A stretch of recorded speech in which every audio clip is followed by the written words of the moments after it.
There were giants upon the earth in those days. The sons of God came unto our women. They bore children to them, and they became mighty men of renown.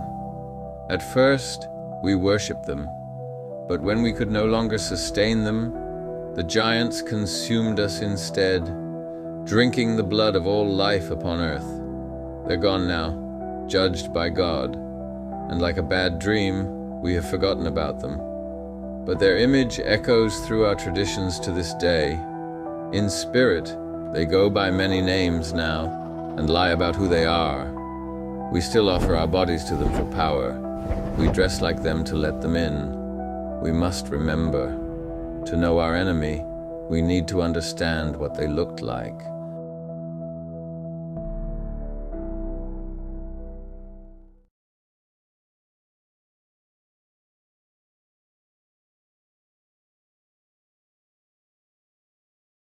Hello everyone, how are we all doing? Come on in, sit on down. It's time for a live Q&A session. Yes, it's going to be a bit of a different show today, something a bit more organised, a bit more put together, which is a change from my usual haphazard, slap-together last-minute conversation style. But I actually have a lot of guests here today. I have 4 guests for this show. So the first hour, we're going to cram 3 people in. They're going to have about 20 minutes roughly each, give or take, to share their stories and ideas.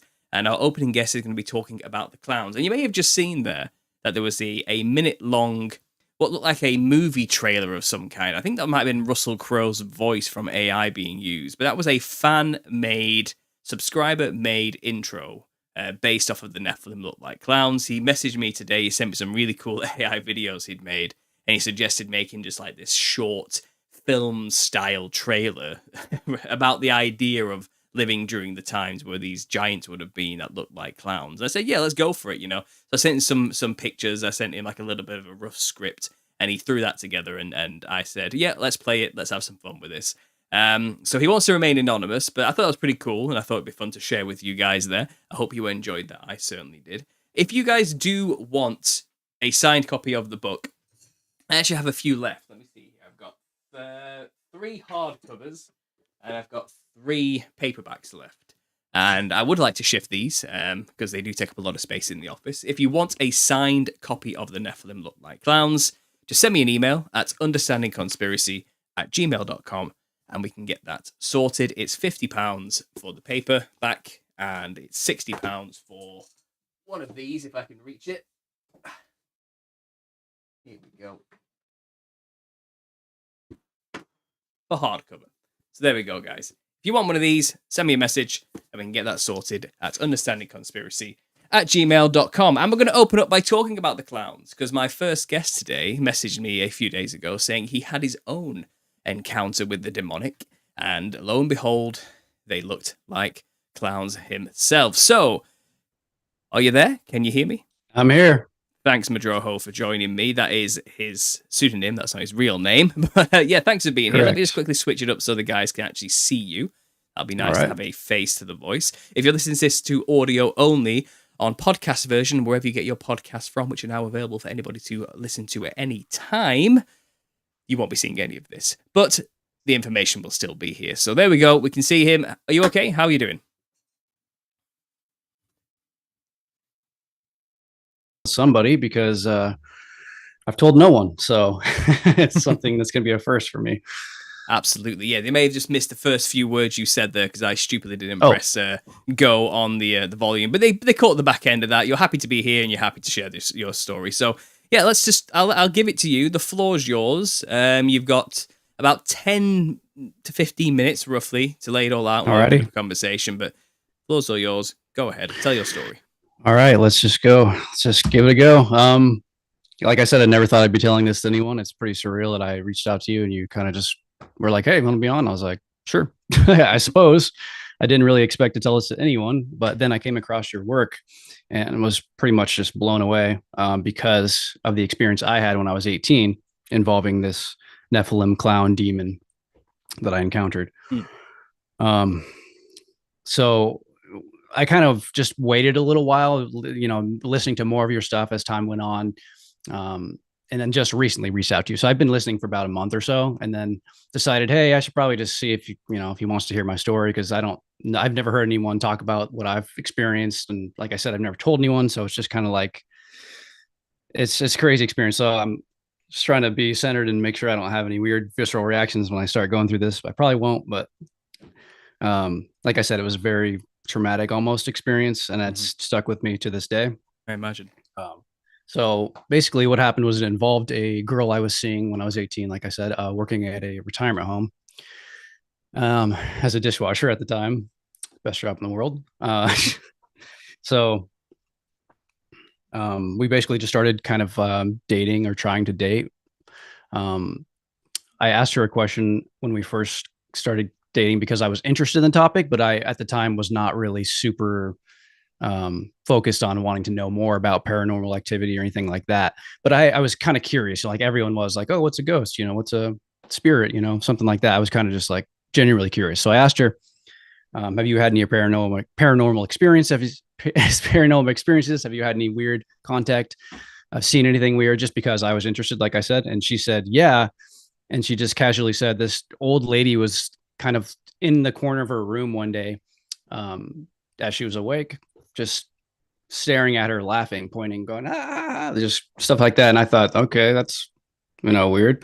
But she kind of just told me like nonchalant, like, yeah, it happened, whatever. And I was like, and I believed her, even though I thought it was strange. Anyway, going back, flashing forward to the clown experience with her, we were, maybe a couple months into dating or something like that.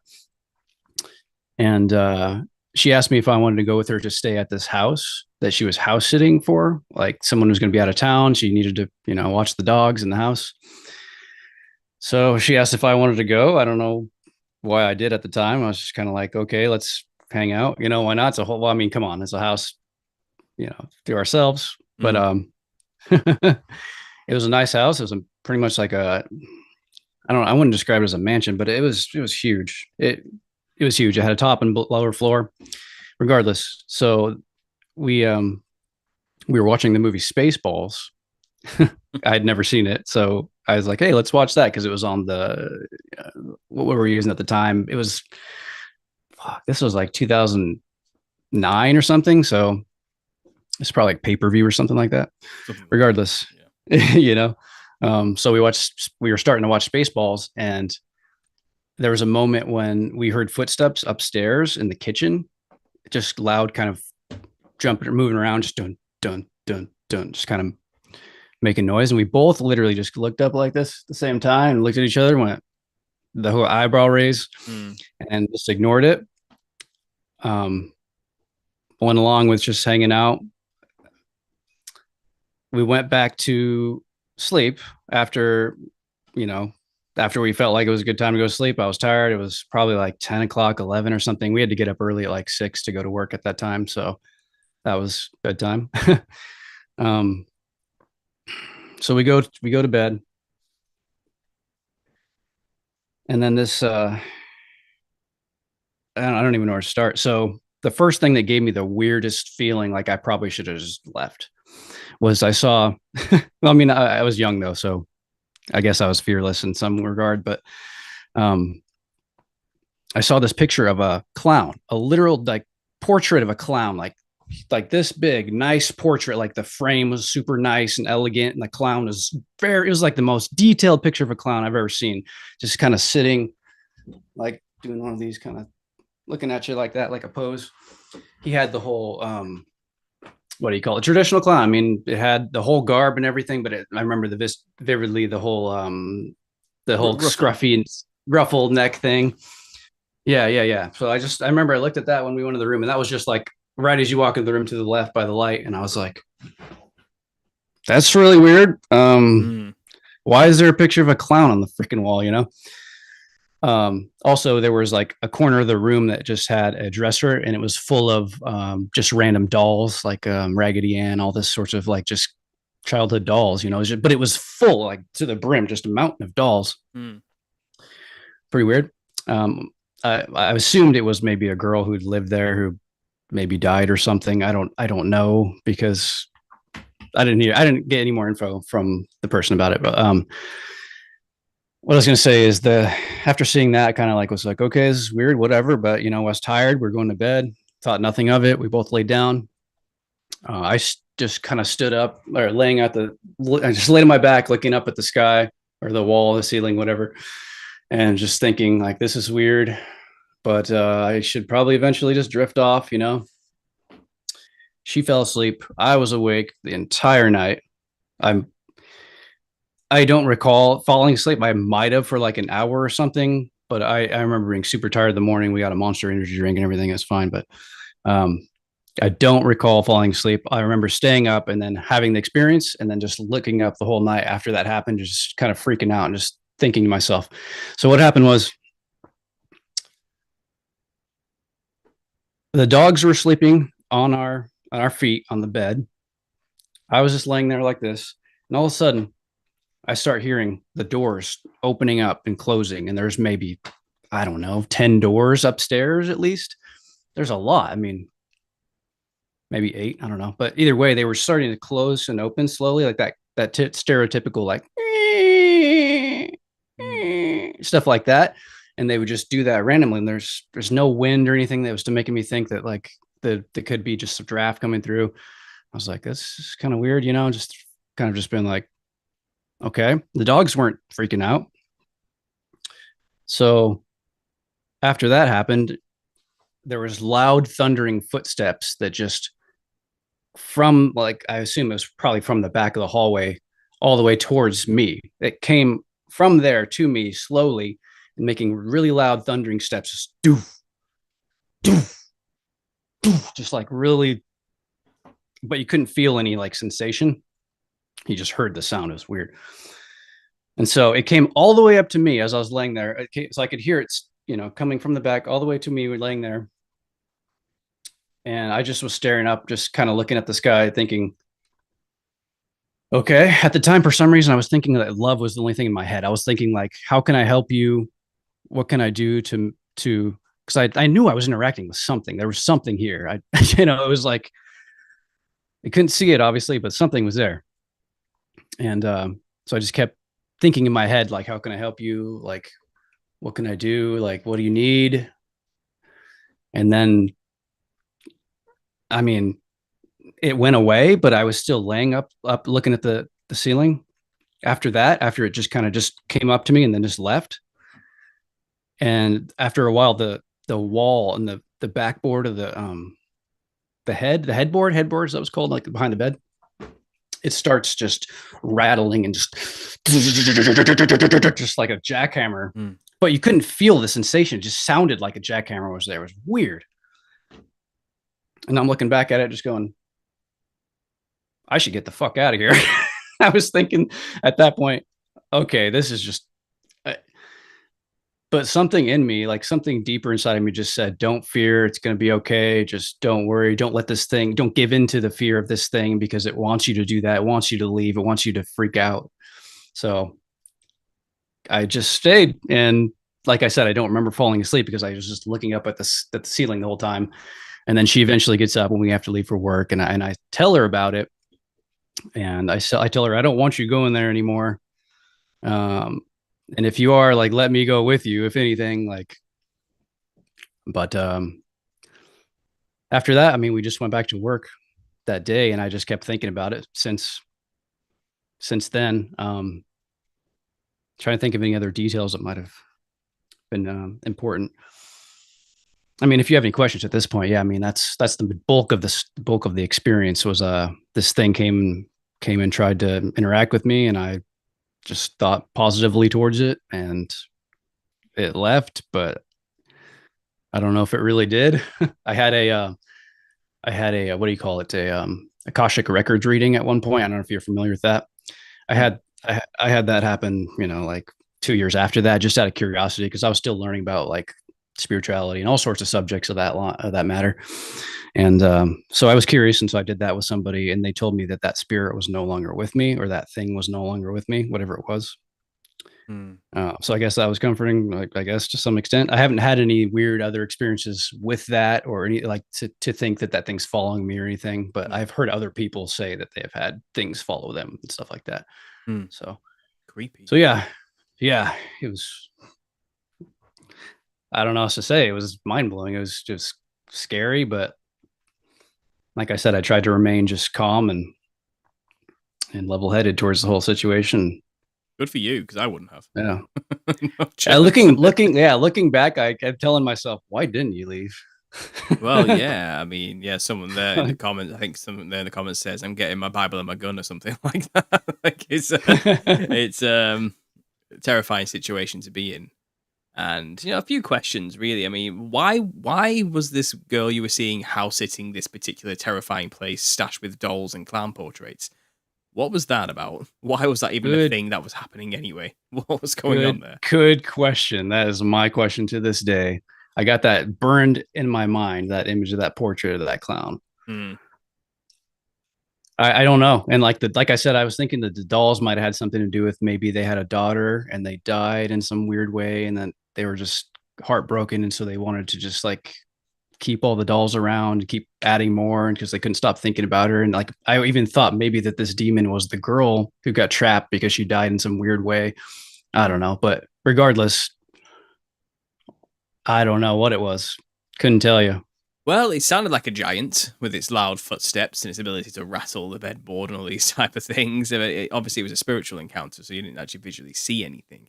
But I think it is telling to say that there was a portrait of a clown looming over all of this whole situation.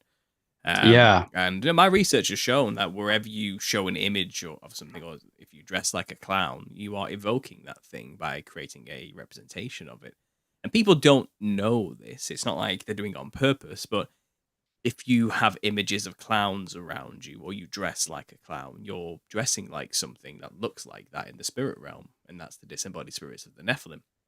So you'll end up channeling them into that area or into your body or something like that. And it's possible the fact that that portrait was even there was just opening up a portal to that particular space to allow this creature in. And, possibly. I don't know what kind of, like I said, you were probably just finding yourself spiritually at that point. So maybe you had already gateways open one way or another. I don't know, through past life and things you do. I don't know if you were doing drugs at the time, or you might have had your own, whatever vice you had. Everyone has their own thing, or if you were maybe, like I said, messing with occult things, like say getting spirit readings or something like that. Perhaps you were opening something up in your life there. Give it back. Oh yeah. Well, yeah, I don't know. Maybe. I mean, I was smoking cannabis at the time, not during the incident. But it was probably infrequent at the time, because I remember it was kind of hard to get back in the day. You had to kind of try to find it.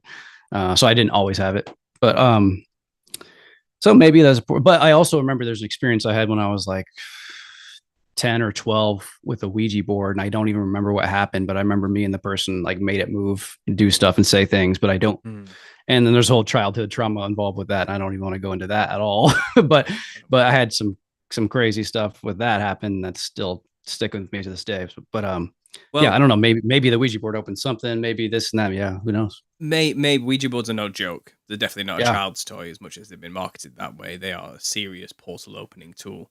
And what you let through, you can't really get rid of that easily because it's kind of given permission.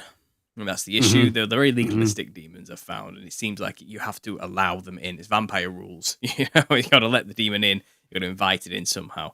And that's for like possession and stuff. But it doesn't, I don't know if you're dealing with that or maybe just oppression. Having a spirit follow you, But one thing about trauma, and that's interesting, is it's a prerequisite to become a shaman in a lot of countries. You usually have to have suffered extreme pain first, emotionally, and that usually makes you become a shaman of a tribe because you've been opened up to see the spirit realm or be more in tune with the spirit realm as a result. So maybe that's why your girlfriend at the time didn't see this, but you did, because you are perhaps more attuned to the spirit world than you would otherwise like to be. Just an idea. Yeah, I don't know. Maybe. I just had a thought on something else. I just totally forgot. It's okay though. Sorry, that's my fault. I did. Oh, you're good. You're good. But one thing I'll say is, it seems like this did rattle you quite a lot. Yeah, for sure. Even just talking about it now is kind of just freaking me out a little bit. But well, how can you go back from seeing something like that or experiencing it? You're not the same after you go through something like that. I know. I've had my own spiritual experiences with the malevolent forces, and you're not the same afterwards. You can't be. Like everything's different now, It's not the same. You're just not the same anymore. Do you have anything to say to that yourself? Yeah. So I think I remember listening to you recently. I think you said you had an experience with the Hat Man, and I remember seeing you draw that. Yeah, that's one of them. Yeah.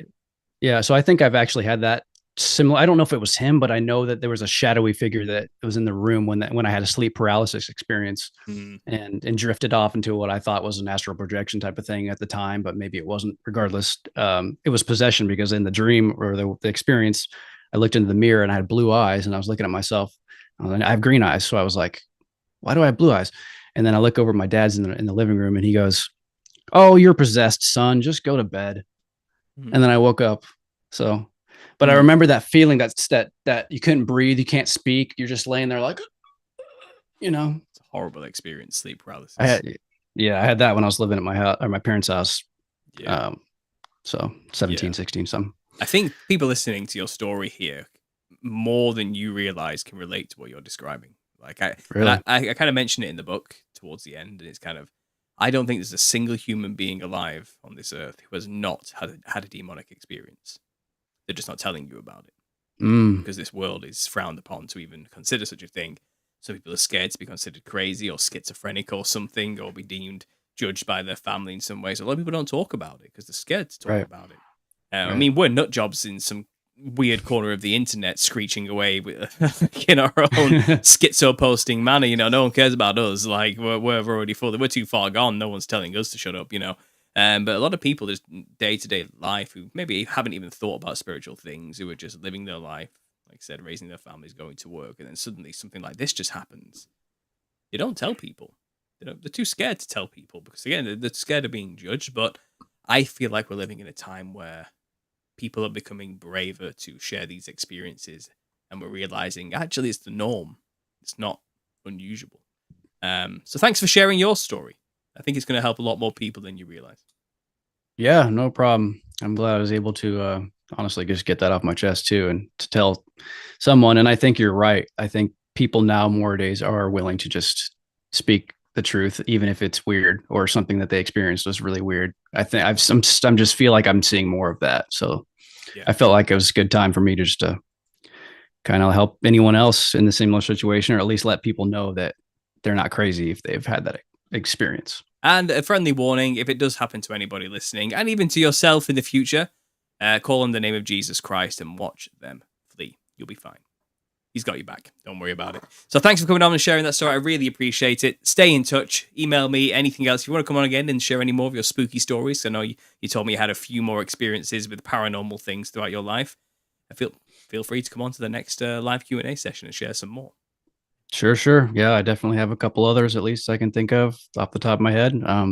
Yeah, I got your email. We can be in touch if you ever have any other questions about it or anything else. Let me know. No problem, brother. Take it easy. God bless. God bless. Well, that was fun, wasn't it?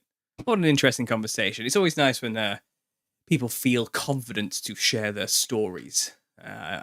It's hard, it's hard to speak, especially in public, in front of an audience like this, to actually share your spiritual experiences that people in your day-to-day life are going to judge you incredibly hard for even mentioning as a thing that happened. But I think the tides are changing. As I said, I think more and more people are becoming more and more aware of the fact that there is some odd, malevolent force out there messing with us just behind a veil of invisibility.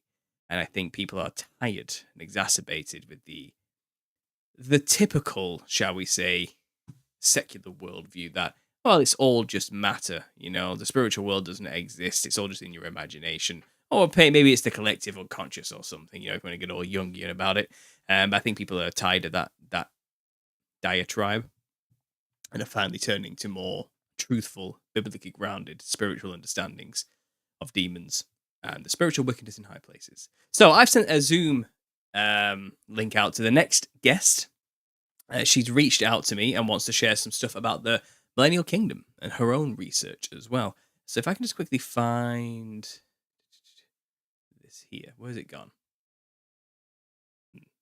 The email's vanished. But I have sent the next email out, so I'm just waiting for her to join, and then I'll admit her into the group. Let me just... my bad. I'm going to have to send a new link out. It's my bad. Sorry, guys. Technical difficulties. It's been a while since I've had to do a multi-call-in show, so give me a second. I'll copy the invite link, and I'll send that back out again so we can get the next guest on. Where is she? What's happened here?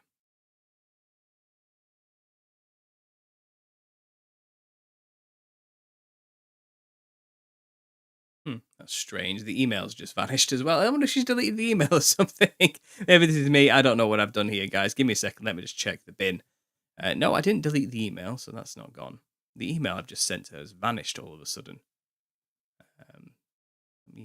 I'll get this fixed. In the meantime, how about we play an advert? Let's play an advert for the book while I get this sorted for you guys. Give me a bit of a break. So there were giants upon the earth. We won't play that one again. Let's play...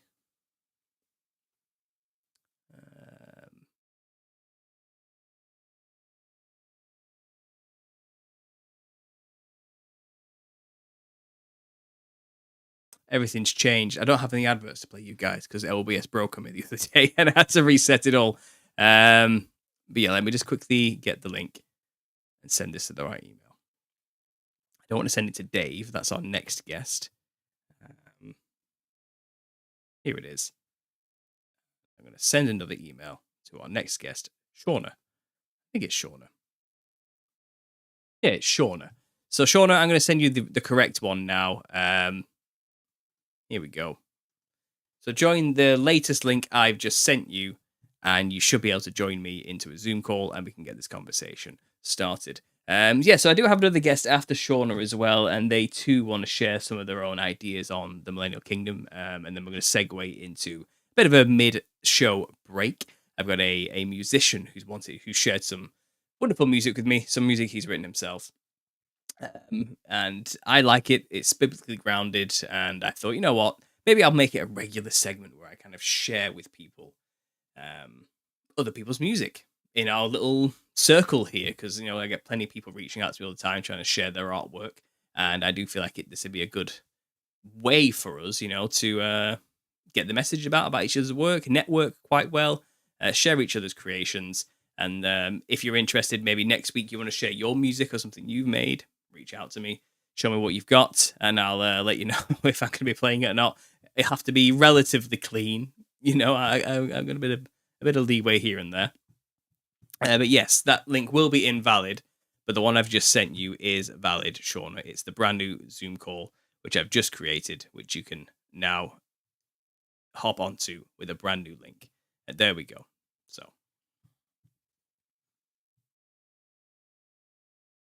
the screen here. Shauna should appear in a second.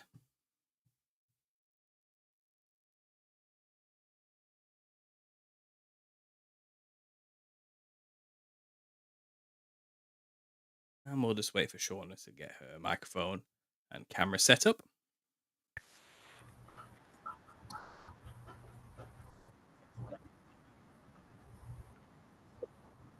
Okay, can you hear me, Shauna? I can. Can you hear me? I can hear you loud and clear. It looks like the levels are all good. How are we doing?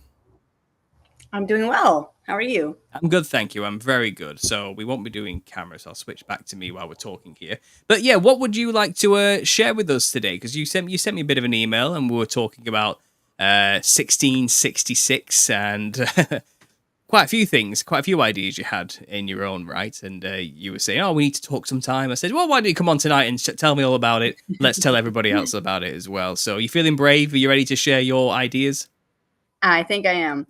Yeah, I ran across a video of you, and it was titled, "Was Jesus the King of Tartaria?" And I thought that was really awesome. So I watched it and I listened to the theory, and it just clicked a whole bunch of boxes that have been kind of hovering in my mind through all the research and experiences that I've had. And I know that in the discussion, you guys talked about when the 1,000-year reign had ended, when you thought that was, right? Mm-hmm. And I know that you had mentioned, I think it was 1666, if not 1066. Well, I think you're talking about my chat with Eddie Bravo. Is that the one you're talking? Possibly. Yeah, I think he called his episode "Was Jesus the King of Tartaria?" I think that's how he titled the podcast. I don't think I ever really said that explicitly. But I guess in a way that's kind of what I was saying in a sense. But yeah, I get it. Yeah, what it was is I said, well, if we've had 700 years removed from our history, and there seems to be a lot of evidence coming out now that is the case, and I did a presentation about a German researcher called Gunnar Heinzen, who did the research and all the archaeological dig sites and all this type of stuff, and he realized there's no evidence that there's anything underneath Rome, and there's not enough layers for the amount of time they've told us there has been, and he has managed to remove basically 700 years out of the first 1,000 years of history that we have documented. So if you take 700 years off our time now, it's actually like the year 1325 right now. So it's not actually 2025. And right. Then, if you actually go off the timeline of, we say Jesus came back roughly about 77 AD or something like that, or maybe the Roman Jewish War began in 66 AD, and then the destruction of the temple was in 70 AD, and then maybe two sets of 3.5 years after tribulation, 7 years later in 77 AD would be when Jesus returned at the end of tribulation. And that means 1,000 years from there is 1066 or 1077.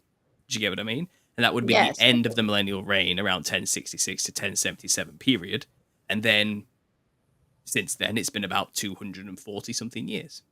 And that's roughly how long we've been in a little season, was the kind of, again, these are just rough estimate numbers based on a lot of assumptions and the research we have currently at hand. And, it's our best guess, because there's been a lot of chronologists throughout time. Fomenko is quite a famous one, who have they've removed 1,000 years, or some of them have removed 300 years. And it's kind of up in the air just how much time we've lost necessarily, or where we actually are in the timeline. But I just thought that was an interesting, Gunnar Heinzen's 700-year prediction lines up very nicely.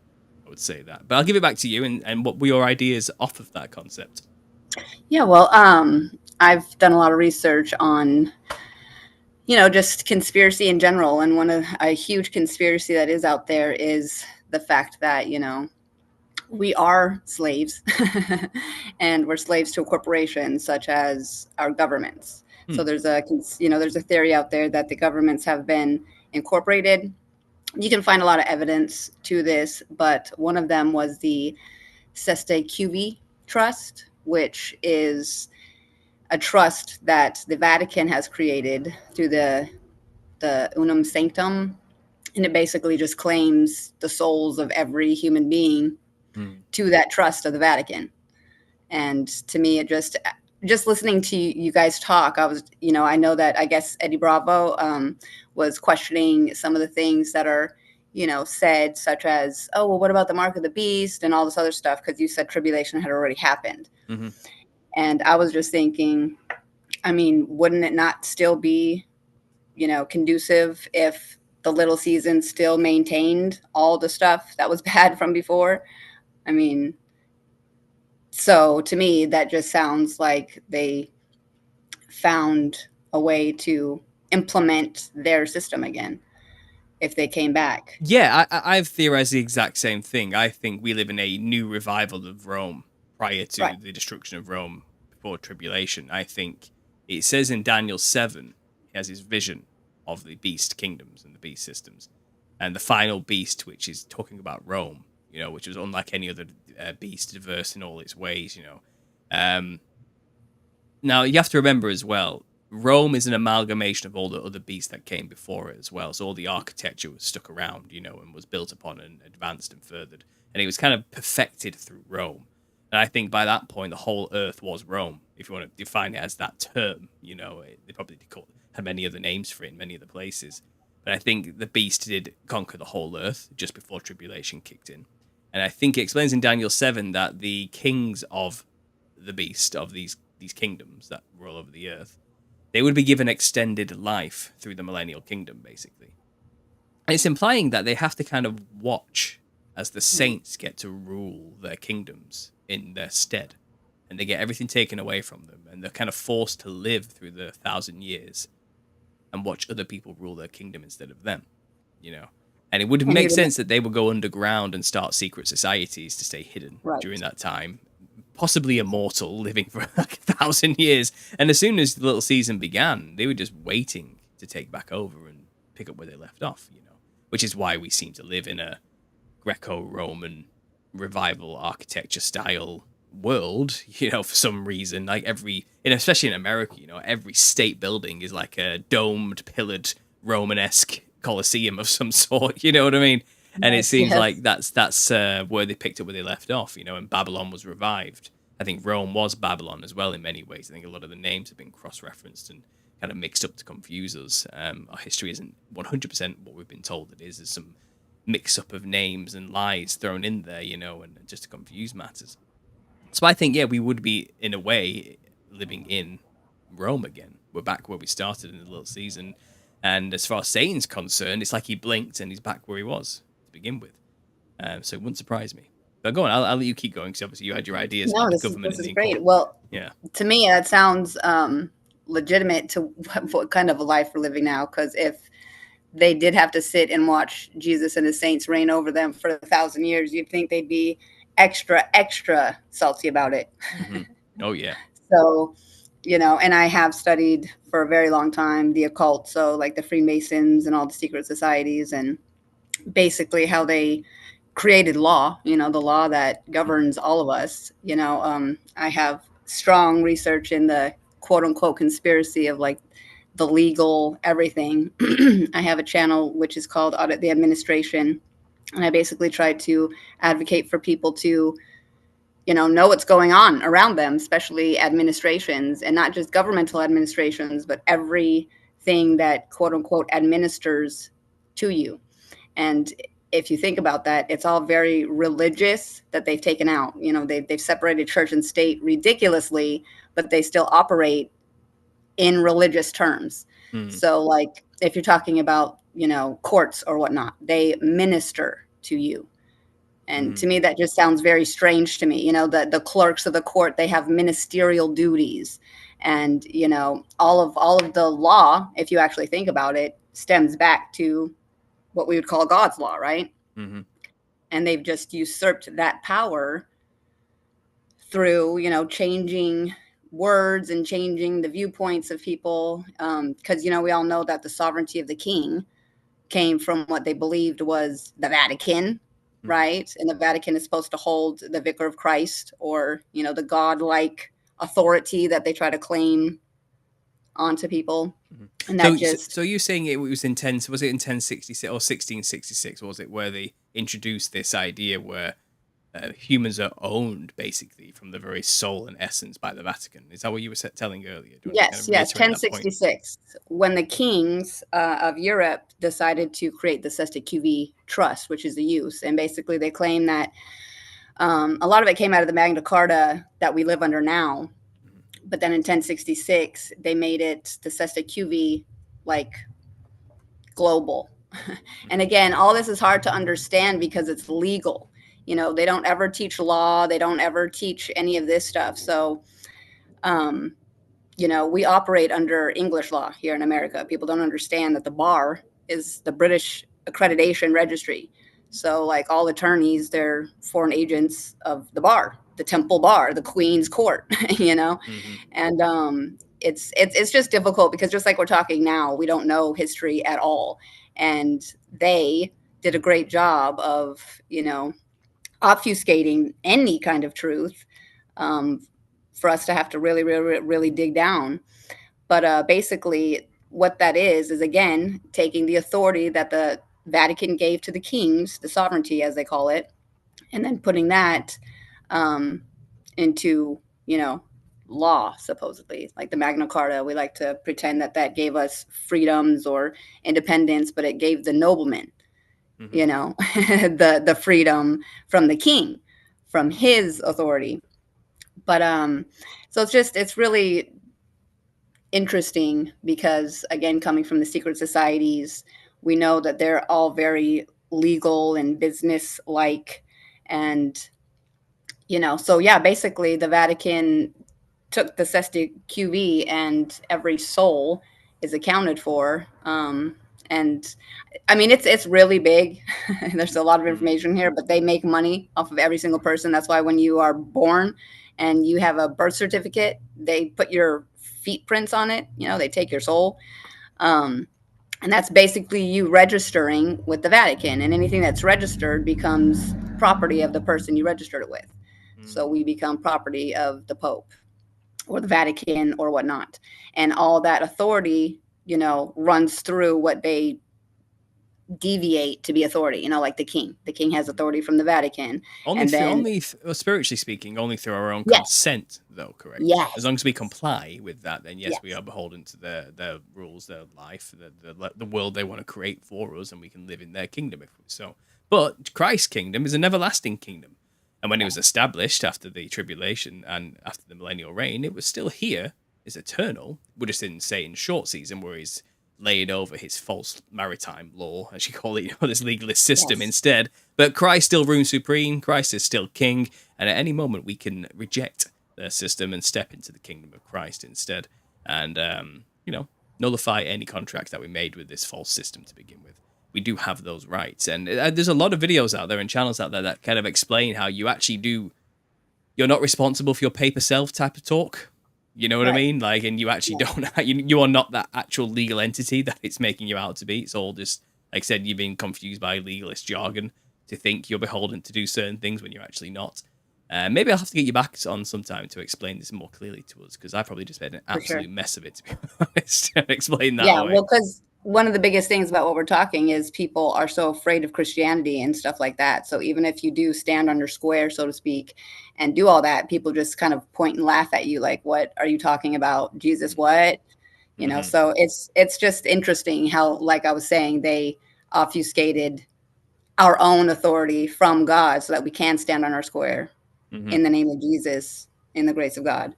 But yeah, anytime I'd be happy to come back. This is wonderful. Yeah.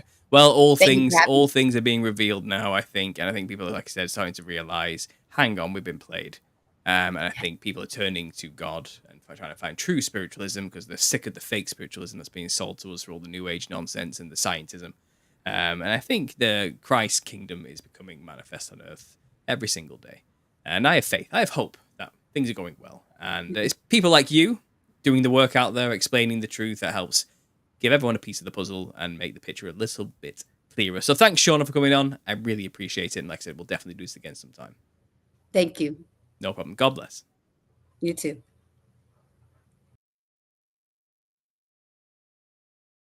Well, another great guess. Wasn't that cool? I enjoyed that. That took me back to some really old school research in my mind, some like nostalgic memories of trying to research the paper self stuff and the legalese stuff and the false reality we live in, and how you basically don't have to pay taxes if you don't want to. And you don't have to pay like utility bills and all this type of stuff. And like it's all kind of just a huge con that we believe we have to take part in and do, but there is a way to, legally speaking, not be responsible for any of that. Because you're not in debt, your paper self is in debt, technically. You are not a number, and it's through God's authority and God's law, as a sovereign human being, above all of that type of thing. You actually have rights, which you can't exercise in this realm. We just don't know we're allowed to. And it's all coming back to me now. And I think Shauna would be a good guest for the future to kind of bring back on and explain that a bit clearer. I do have another guest to put on, so I'm going to once again create a new Zoom call, get the link, and we're going to send it out to our last guest. And this one's from New Zealand, if I believe. Sorry, got more emails coming here. Ellie sent me an email saying if I can send a copy to the US. Yes, I can send a signed copy to anywhere in the world. My courier sends it anywhere at all. It's varying costs, but it's just a flat rate. It's £50 for paperback, £60 for hardcover. If anyone wants a copy, just email me or send the money straight to my PayPal and leave your name, email address, number, and shipping address, and I can get that out to you first thing in the morning. I do it all myself. I've got packaging right here. I've got labels. I've got a printer. I've got the books. It's easy enough. I just slap it in, send it off, and it's all on its way. All done from my home. If you want a signed copy, but Ellie, I will email you back after the show just to make it clear.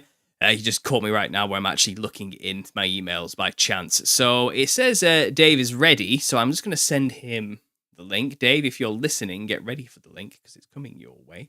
I know there's a 20-second delay to me saying this, but I've sent you the link. And join in, and I'll admit you when we're ready to go. And again, Dave himself, he says he wants to... Well, he originally wanted to even get a truth or therapy session, I believe. I think he has his own channel, which he wants to promote, and he wants to get into the truth game. And I'm happy to have him on to share his ideas and thoughts here and see where it goes. It should be good fun. So let me just quickly check my phone, which is beeping away at me as well. And then after this, 15 minutes, maybe so on the hour, just past the hour, we're going to have a bit of a 5-minute break where I'm going to play you a video and a song just to relax, chill out, talk and have a break. I'm going to get a drink and we'll come back and I'm going to have some more things to discuss with you as well. And we're going to get another guest on as well. So here we go. Let's let him in.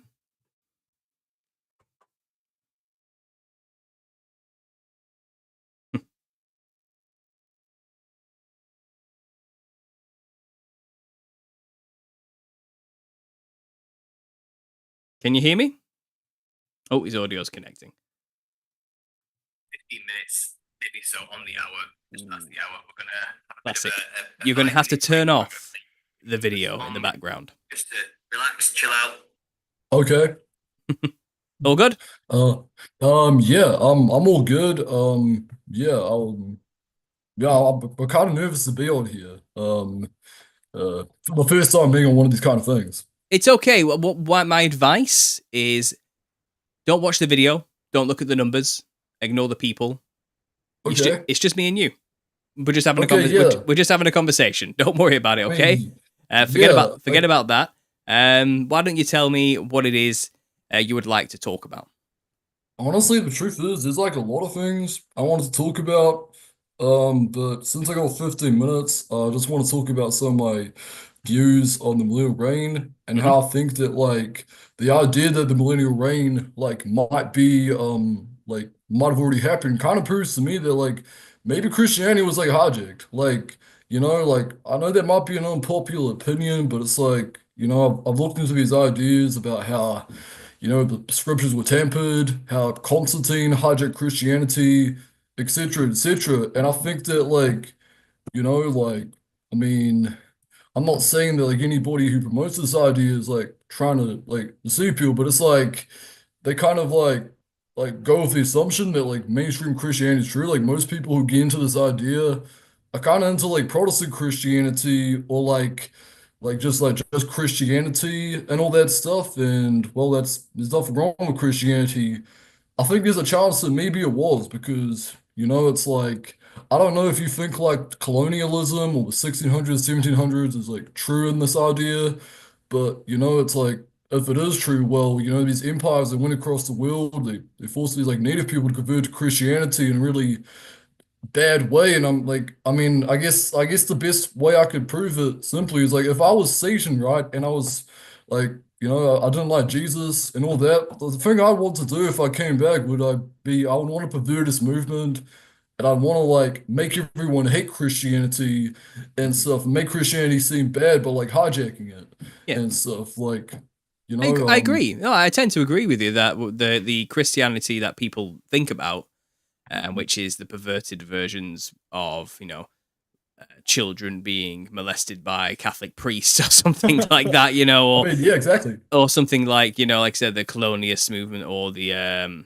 Inquisition, and the brutal murders and the burning of people at the stakes and this type of stuff. And it's kind of, the anti-science type Christianity, who have Oh yeah. held us back for so long and this type of stuff. But all of that stuff really did start to occur in the time period we would dub after the millennial reign. Okay. In terms of time period stuff, we're talking Okay. we're talking second millennium stuff here, aren't we? The truth is, Mhm. we don't really know what the millennial reign was like because the records aren't there. It's probably hidden under the Vatican, as far as I'm concerned, and it's considered a dark age in our history. It's a gap. We don't have much Oh information yeah. for that time, so we call it the Dark Ages because we don't know what happened exactly. I But mean, what we do okay. know is look at all the cathedrals that were built during that time. How? You have to wonder. You have to wonder, like, if it was such a dark age where everything was backwards and everyone was suppressed by a backwards evil religion that had no progression within its thought processes whatsoever and only kept mankind behind in a state of perpetual uselessness, Mhm. an inability to adapt or advance technologically, then how the hell did they build such intricately designed complexes and Mhm. cities, which had the most beautiful, recreatable architecture ever seen, which literally looks like sound manifest stone. It's we've kind of been lied to there about whatever happened during that time. Um, So I think it's been perverted. I'm with you on that in a way. I think what people perceive Christianity to be today is a bit of a caricature of the truth. I think yeah. the early Christians, they followed the way, and it was very simple. It was a lot more simple than the churchianity many Christians follow today.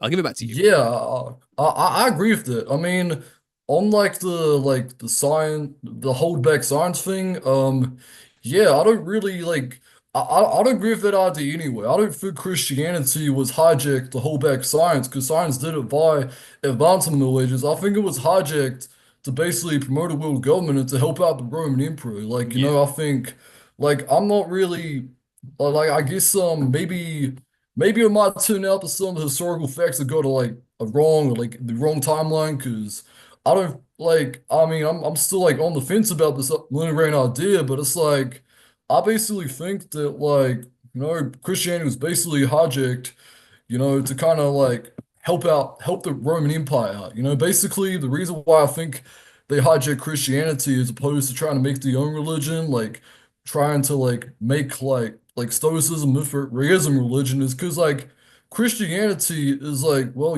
I think Christianity is true, and it's like if it's true, right, and the Most High wants to spread across the whole world, then well, he would still like let it spread even if it was hijacked because it might reach somebody. So I think that could be like the reason. I mean, I really think what makes me think that Christianity's been like kind of hijacked is the fact we don't really have the original Aramaic texts and stuff. I was actually reading about Eusebius earlier today, and apparently, like the people back then, the church fathers, whatever, they actually had the original like scriptures. So we don't actually have them, and it's like we kind of just have lots of like, we have like lots of like, like theologies that like don't seem to make sense. Like the idea that like Jesus is like a god and stuff, and that like, You know, I mean, all these like fear-mongering things about like kind of hell, like maybe you don't agree with that exact like idea, but it's like all these like fear-mongering, controlling ideas, tithing to the church, stuff like that. You know, people like I think that's a big hijack, and you know, like there's like so many like. It seems like at least mainstream Christianity is against like thinking for yourself. But like if you think for yourself, you have this idea that's a heretical idea or like whatever. And I kind of like, yeah, I really think that, you know, like I just think there's like a lot more to like the Bible and Christianity. It's like it's crazy to me how like you know like how there's how the Bible talks so much about the New World Order. There's so many connections between like truth ideas and like the Mhm. Bible and Well, stuff I like don't think that. you really can be a truther, truthfully, if you haven't considered the biblical perspective as the historical narrative we're actually living I out. agree. I think you're giving yourself a huge disservice if you discount the biblical narrative when trying to explain the world around you, because I think it Oh explains yeah, it perfectly, definitely. especially when it comes to the whole spiritual side of things and the war in heaven, the demon aspects of stuff, Mm. which we have to deal with on a daily basis. Never mind the historical nitty gritty black and white brick and mortar stuff that we're dealing with in this conversation. I think a lot of people think, oh, you believe in Christianity because of some book. It's like, no, I believe in Christianity because Jesus Christ saved me, spiritually speaking, and I have to believe him, because I can't deny it. It's a road to Yeah. Damascus type moment, you know what I mean? It's like, what am I supposed to do now? Hmm. Just pretend it doesn't exist? It's like, I can't do that, and I think that's what a lot of people don't realize about Christians. It's kind of like we have a personal relationship with God through the Father, through the Son, Hmm. and that's kind of why we believe, why we have faith, and why many of the early Christians were willing to die for that faith. You don't die for things you don't believe in. You don't die for nothing. You don't get burnt and turned into Roman candles and fed to lions and this type of stuff, and willing to go that far and not deny something that you don't truly believe is real. And I think the early Christians, they saw with their own eyes the truth. They saw Christ resurrected. You know what I mean? They saw miracles. They saw the dead Hmm. rise on the third day, coming out of the crypts. They saw miracles. They saw illnesses healed, the blind made to see, the lame made to walk. They saw the apostles going around speaking all the languages. They saw everything. They saw miracles in their time, and they were willing to die for it. And no real historian Hmm. looks back at that stuff and goes, "Nah, they were just making it up." You know what I mean? They say, "No, these people were serious. They were deadly serious about what was going on." And I think we're just as serious today because we have these spiritual experiences and encounters with Christ, which we can't leave. And he literally saves us from the brink of death. You know what I mean? Like, he turns us into new creations, and we suddenly no longer desire to do the things we wanted to do anymore, and we suddenly become as we should have been to begin with before the world corrupted us. And when you have those personal transformations, it's kind of like, yeah, the word is one thing. It's writing in a book, but the word is Christ. He is the word. In the beginning was the word, and the word was God, and word. So it's kind of, he is the word. He is the living word, and it's written on our hearts. So when it comes to things like books, though, now obviously you have to understand, yeah, there is a way you can manipulate people who may not have had those experiences but are seeking God. Then trust what the church tells you the book says, and then you can pervert the word then from there and use it as a control mechanism instead. And maybe you say God works all things for good in the end, and maybe if there was a perversion through the Roman Catholic Church of control, in the end it still brought more people to Christ, whether they liked it or not. They may have benefited a little bit from the slavery they incorporated through the control, but it still brought people to Christ one way or another. So it's a Um, double-edged sword, isn't it, when you think about it? yeah. I'm not trying to sound like I'm like against Christianity. No, I do believe I kind of believe we like Christianity. I'm just I just like to think outside the box. Like when it comes to that, I wasn't trying to sound like I was like against it. I No, mean, I know, you I know know, you like weren't. Don't worry about that. I know you weren't. It's oh okay. cool, It's oh okay. cool, man, This is a safe oh place to cool. question things. I know I've been called a Oh no, that's heretic and cool. everything else under the sun. It's not like I'm not afraid to think, and I think God Oh wants us yeah. to think. So I'm okay with So it. you'd be like you. Oh, so you'd be dealing with these kind of Pharisees too. That's cool. Yeah, there's plenty of Yeah. people out there calling me a heretic today, this day and I age. mean, Yeah. yeah, that's true. Like, I think that by itself, like that kind of mindset, like I think that's kind of like a hijacked like mindset too, and stuff. Like, I think the idea that like I mean that idea, I've already said it, but yeah, I've had a personal like experiences. Like I saw earlier that there was some guy who testified about Demon Clown. I haven't watched the first part honestly yet, but I'll rewatch it once I'm done. But yeah, I've had personal experiences. Like I remember one time I was like falling asleep and stuff. I felt like I somehow saw in my mind's eye and I felt like this weird black hand. It kind of looks like it was made out of like black smoke. It's kind of like if you like draw something with like a whole bunch of like charcoal in a schizophrenic way, it kind of looks like that. It was as big as like my head basically, and it was like kind of pushing down on me and stuff.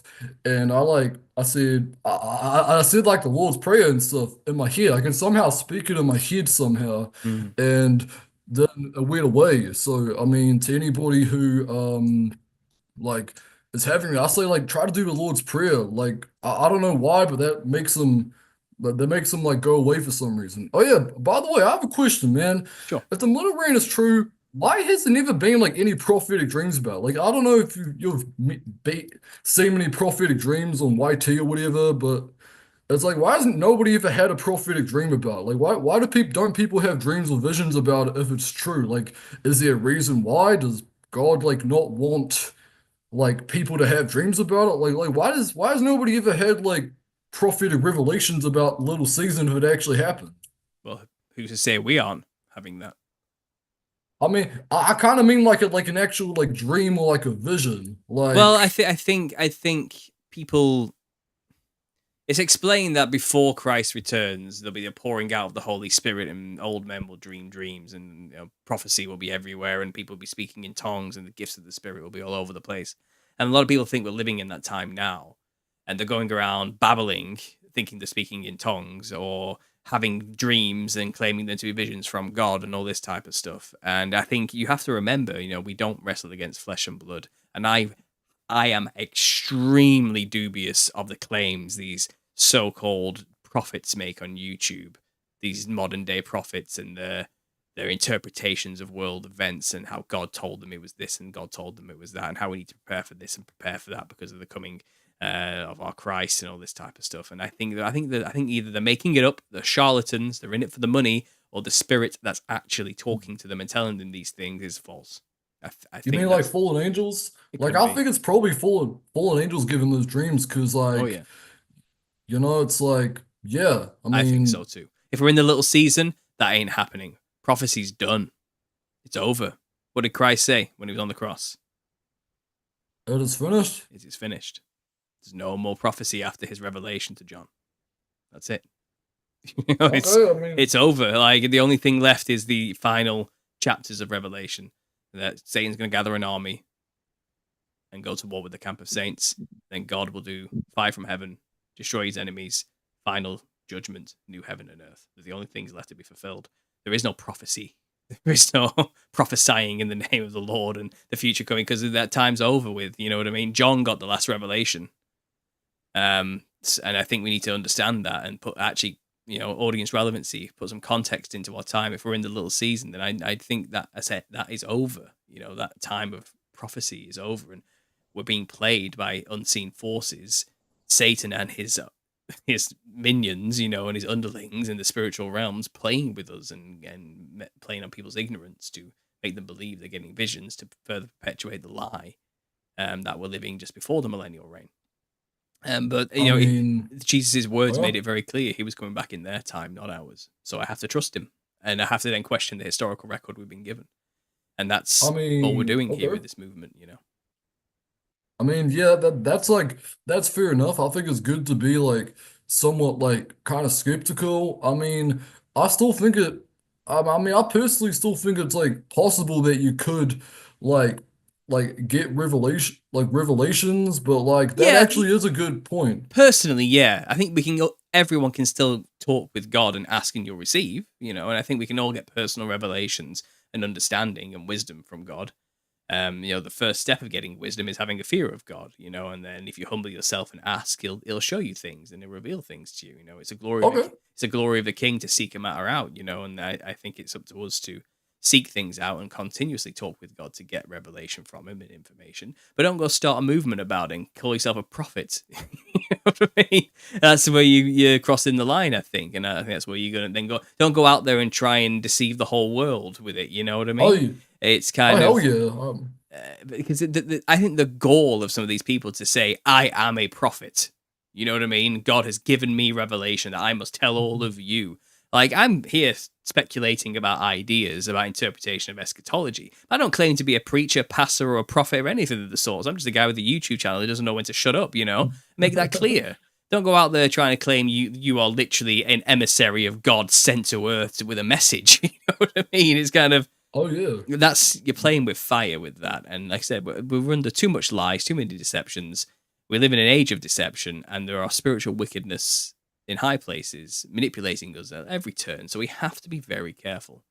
And we have to always bear that in mind at all times. And we've got to keep it Christ-centric. We've got to focus on the words of Jesus, first and foremost. I think he gave us everything we need. I don't think we need more prophecy from God anymore. I think it's all there, when you really think about it. It's my opinion. Go ahead. I mean, yeah, that's actually like fair enough. I mean, like I'm not like, yeah, I mean, I don't actually like that either. I think it's like the thing that like annoys me about these people is they basically act like they're basically the word is infallible just because you got like prophetic revelation. But it's like, one, if you think about it logically and stuff, these prophets, even the ones in the Bible like Isaiah, Jeremiah, weren't infallible. Like they, well, they could get stuff wrong, and it's like they would have been held under a higher leash, like and stuff by like God. And it's like there's actually like tons of rules about prophets and like the Torah and stuff. For example, if a prophecy come not to pass, you shouldn't be afraid of that guy. And like it talks about how they stoned him to death. And I think I mean, yeah, I really think that if you get like genuine supernatural revelation, like you shouldn't like claim to be like a pro like like a prophet or anything. Like I mean, I've had what seemed to be some kind of like supernatural like dreams and stuff. I really don't think they're just like things my brain made up, because I've seen like real life indicators that like they're actually real and stuff. But like I never claimed to be like a prophet, because it's like I don't think people realize how much like kind of work that would take. Because if you look at like Ezekiel when he like um looked at those alien visions and stuff, like people don't realize that he followed the Torah. He didn't drink fluoride in his water. He prayed, maybe meditated, whatever. So it's kind of like yeah, man, these people are saying nonsense, especially like the ones in the churches, right? Those ones are like they're terrible, man. They're scammers. They're just trying to get people's money. It's like, it's Well, there's a lot like, of YouTube channels out there, isn't there, that have made plenty of false prophecies that dates have come to pass and nothing happened. There's a lot of rapture prophecies. Rapture's on this date. That's happened a lot. Every year there's oh a new yeah, one, and then the day comes and passes and people still follow them. Maybe a few finally break the cycle, but it's an endless perpetual fear cycle where I've got a prophecy from God and this is the day it's going to happen. He's told me in a vision. And the day comes and it passes and it's done. But like I said, the rules of being a prophet are it always comes true.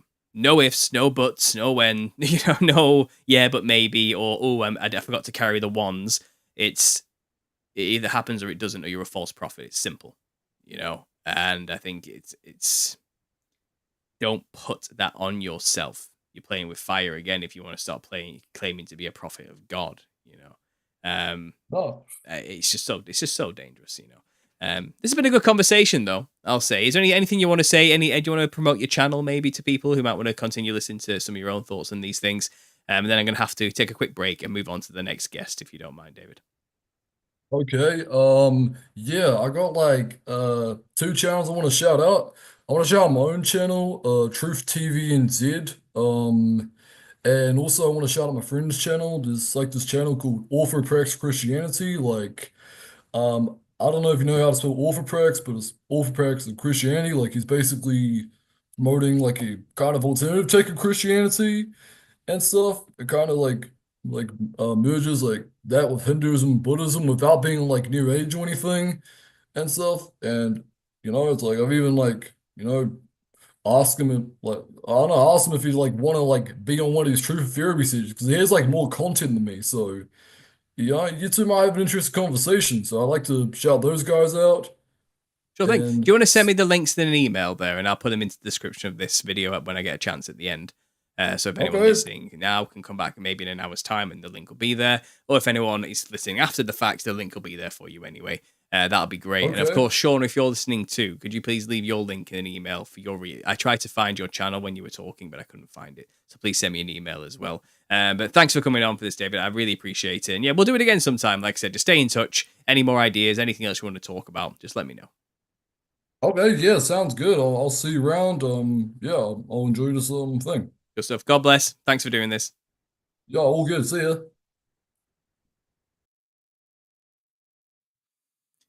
Well, there we go. Wasn't that interesting? That was a good conversation, wasn't it? A bit of a keep me on my toes, Paul. What do you think of this? What do you think of that? A bit of contention here and there. I like that, because how would I know what I believe if I don't have to try and explain myself every now and then?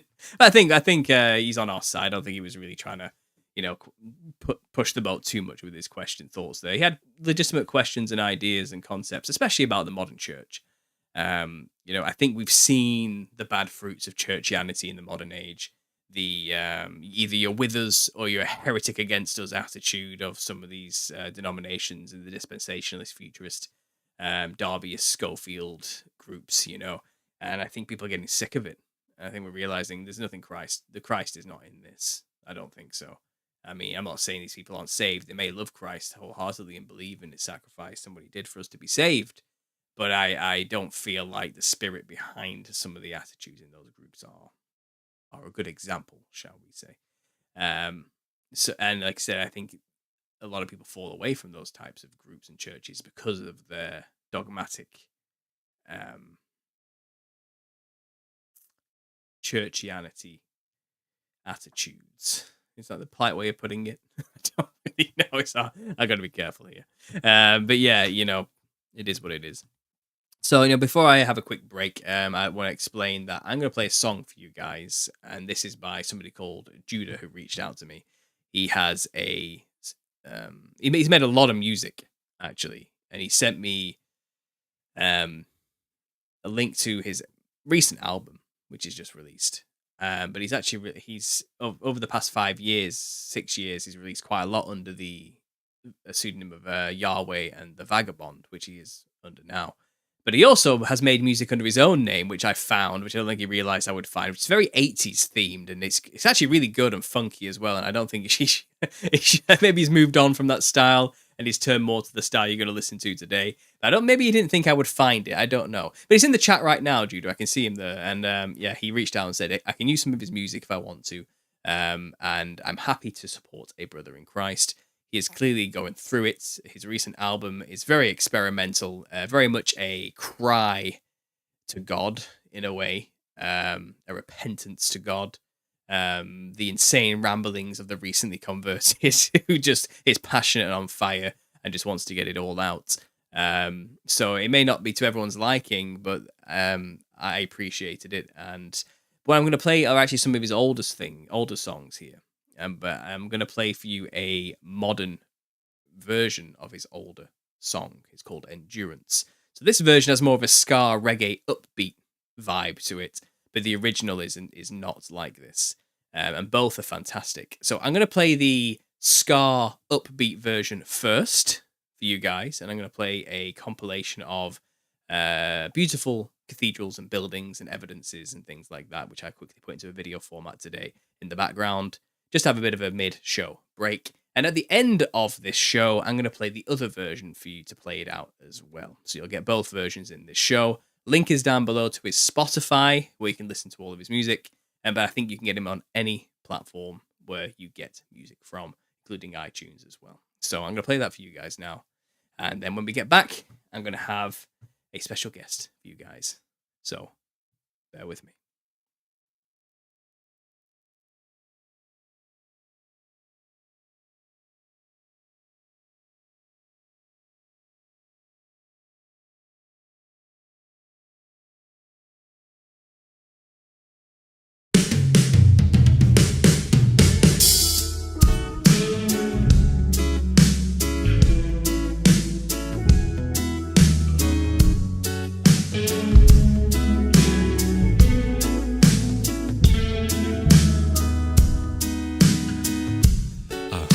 heard the shout. 40 lashes -1. Now my suffering ends with the sun. So drips on out my blood.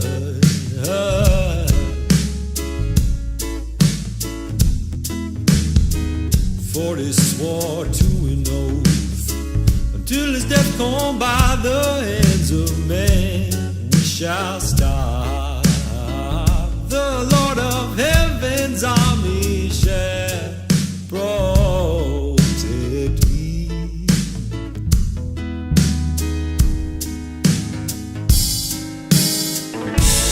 God, my scars are ready to bear. Privilege to trust you, I'll worship instead. Though in anguish my pleas are that I can, under all these stones, still combine my hands to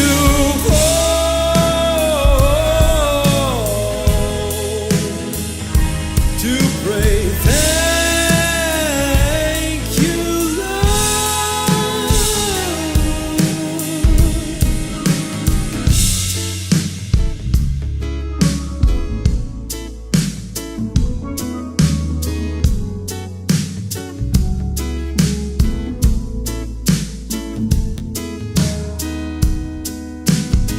To tread the broad path the flesh declines, guided by the renewal of mind. Something's brewing in the unseen sky. Rulers of this realm forfeit at the mention of the true Christ.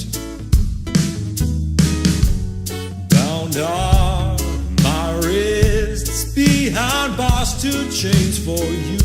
Temptations play its hand, but I cannot renounce what's true. As the earth shifts and the cracks expand, though we were already free, better by you roll glide on to get across the sea. Set sail toward the land of calamity. So be it.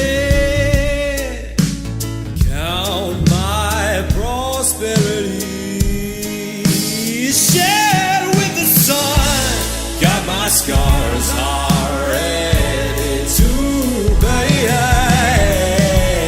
Privilege to trust you, I'll worship instead. Though in anguish my pleas are that I can, under all these stones, still combine my hands to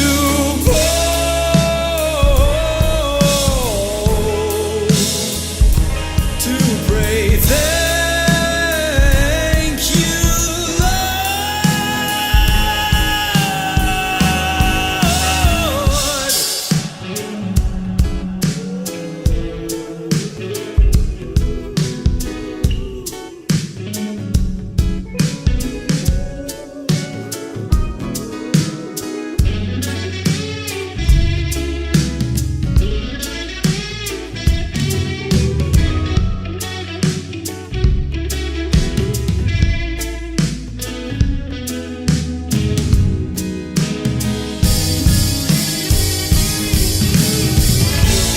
God, my scars are ready to bear. Privilege to trust you, I'll worship instead. Though in anguish my pleas are that I can, under all these stones, still combine my hands to pour.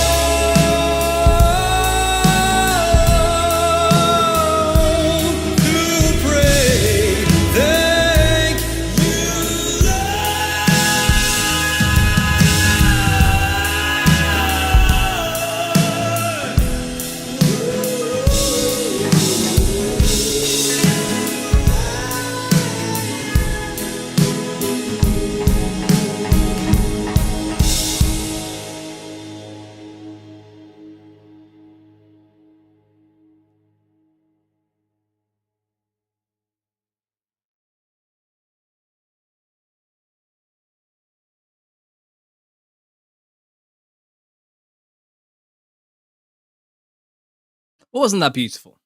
Honestly, I've been listening to that on repeat all day since he showed me. And he has a couple of other gems on there, which I probably will be sharing in the future. I mean, I get a lot of musicians that get in touch with me all the time. Say, "Oh, check out this song, do this," And there's a lot of great musicians out there who get in touch with me and share music with me. But that was like way better than I was expecting. when I heard it, I was like, this guy's really good. Like, really, really good. He reminds me of like a Hosier, but a Hosier that isn't always singing about where he wants to stick his genitals. You know what I mean? Like, he's like Hosier if Hosier actually did genuinely sing about God like he's pretending to in his songs, when really he's just talking about Mother Goddess worship. It's kind of the Christian music we actually want that can actually relate to a modern audience. And I thought it was really good. I enjoyed that. So we're playing the other version of that song at the end, the first recording, and it's got a bit of a different vibe, but it's still got the same catchy hook, and it's good. It's really good. So yeah, thanks, Judah, for that. I really appreciate it. That was great. Go and follow him over there. Support him on Spotify. Give him 5 stars, however it works. Listen on repeat like I did. Let's boost those numbers up. And let's give him the encouragement he needs to continue with his music, because that was wonderful. But yeah, so I have, I think, my next guest waiting for me. And you may have seen this guy already. He was actually recently a guest on JT Follows JC. And yeah, I bet most of you out there probably thought I was going to get JT on as the guest for this. But no, something a little bit different. He's been around for a while. He started his own YouTube channel recently. We had a great conversation with JT, smashed it out of the park. He got in touch with me a few weeks ago asking me to have a look at his channel. And I really enjoy his style, his thoughts. So I've got John on with me. And John is slowly going to make his way into the room now.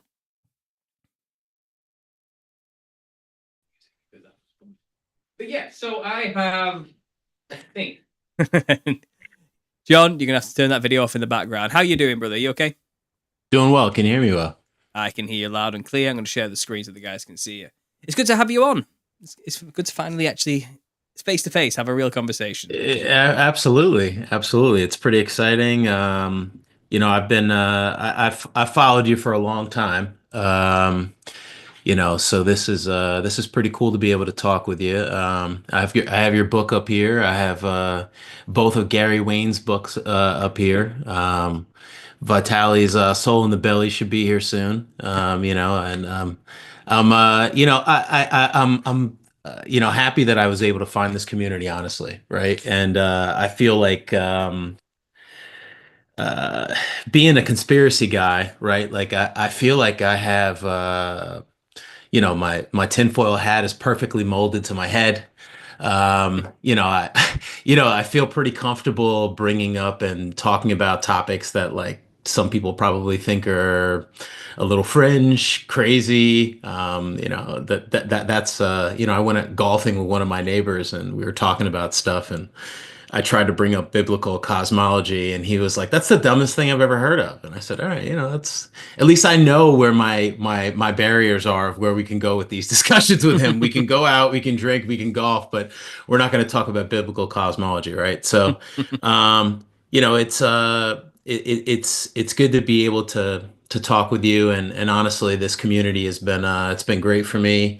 I consumed videos, and I think I probably started even watching you prior to the Millennial Kingdom thing, right? Like I think I was on YouTube and I just searched conspiracies one day, right? And somehow I saw the symbol and I thought like, oh man, that looks pretty cool. Like let's check it out and see what it's about. And I wound up finding out that it wasn't what I thought it was going to be, right? Like there was this whole deeper side that I guess I was looking for, and I was also like researching on my own, right? Good. Really, really, really cool. That's what I was going for. at that time, early conspiracy days, like 2012-11 period, for me, that's when I kind of first got into this, and it was 2014 when I made the channel. But I've been researching for years prior, and I wasn't seeing the type of content I would like to be seeing. Do you get what I mean? Right. And I thought I'm just going to be the change I want to see in the world then, I guess. So I just made the channel, and I was like, let's make content that first creates a community, helps people not feel so isolated and alone, calms down the culture a little bit, and we'll hook them in with the flashy colors and the weird symbolism, and then we'll explain the symbolism and why we need to get to Jesus. So I'll hook them in, and then I'll hit them with the gospel. That's basically what it's been, and I feel like it's working. I've made it this far, and I'm still not been kicked off yet. So something's working out, and I do feel like we've created a solid community these days, which I'm really happy about. And it's not just me. There's hundreds of people who've worked at this for years. I'm glad it worked for you. That's really edifying to hear, John. Thank you. So you were just recently talking to JT, weren't you? I didn't realize you and Joan were talking to each other, because I got your message and I was like, oh yeah, I'll check out. I told you I'll check out your channel when I get a chance. Sure. In between having kids and little days off, I was listening in between, and I was about to get in touch with you, and I saw you were on with Joe. I was like, oh, he beat me to it. There you go. But it's good to finally get on with you. How was your talk with Joe? How do you think it went?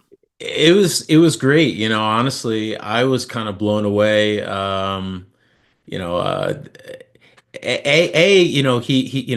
He's got a great presence. And he's got a good following there. People showed me a lot of love and subscribed to the channel. But I think it was really cool to be in front of, people and just be able to talk about it, right? And I figured that I had a lot of people message me after that, which I was surprised about. And they said, hey, it was really reassuring of the direction that I was going, of, keep on. We really enjoyed it. We liked the engagement. The two of you guys going back and forth was awesome. So I think if anything, it was great to have some new people join the channel, but it was really great to have the confidence level to talk about it more.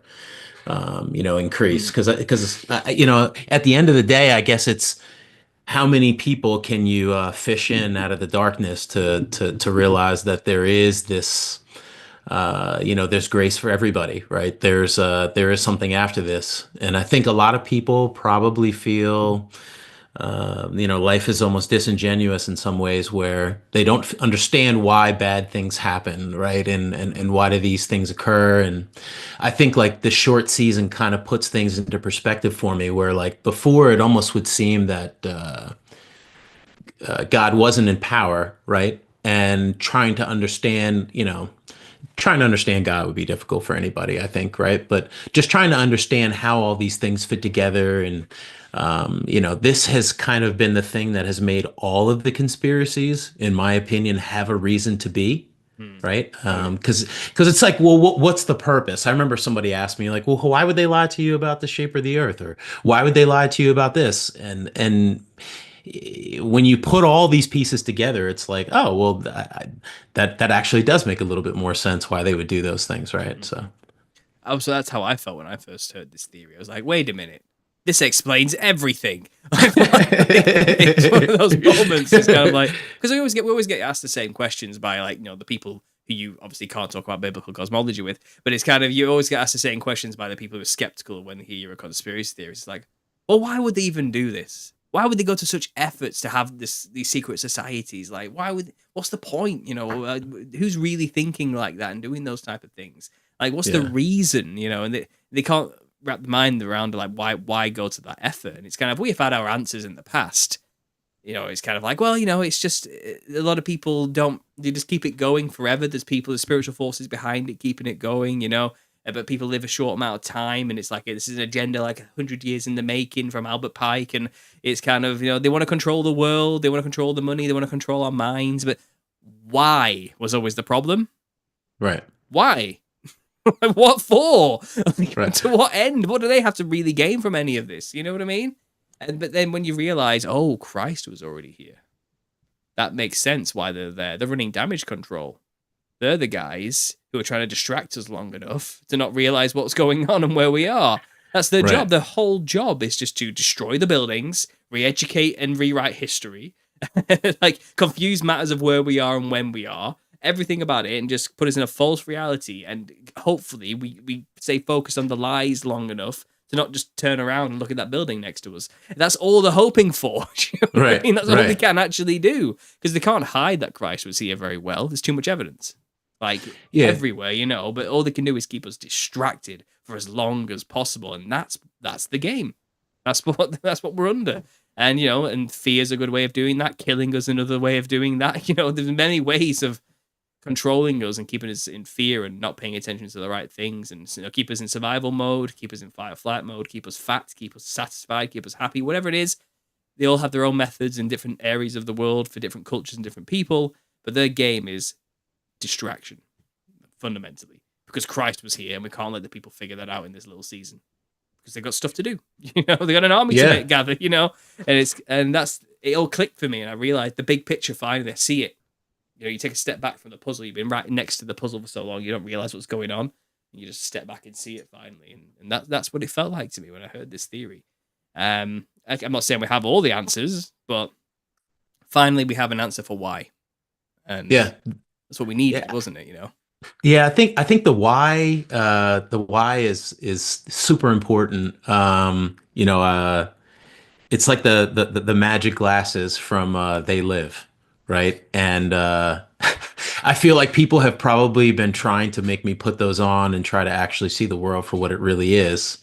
And then somehow, you know, sometimes I think it's that natural inquisitiveness that hasn't worn off that usually happens when you become an adult, right? Like children are very, very inquisitive. They want to know why. They have to ask like 7 questions about this thing, right? And I somehow that hasn't worn off for me.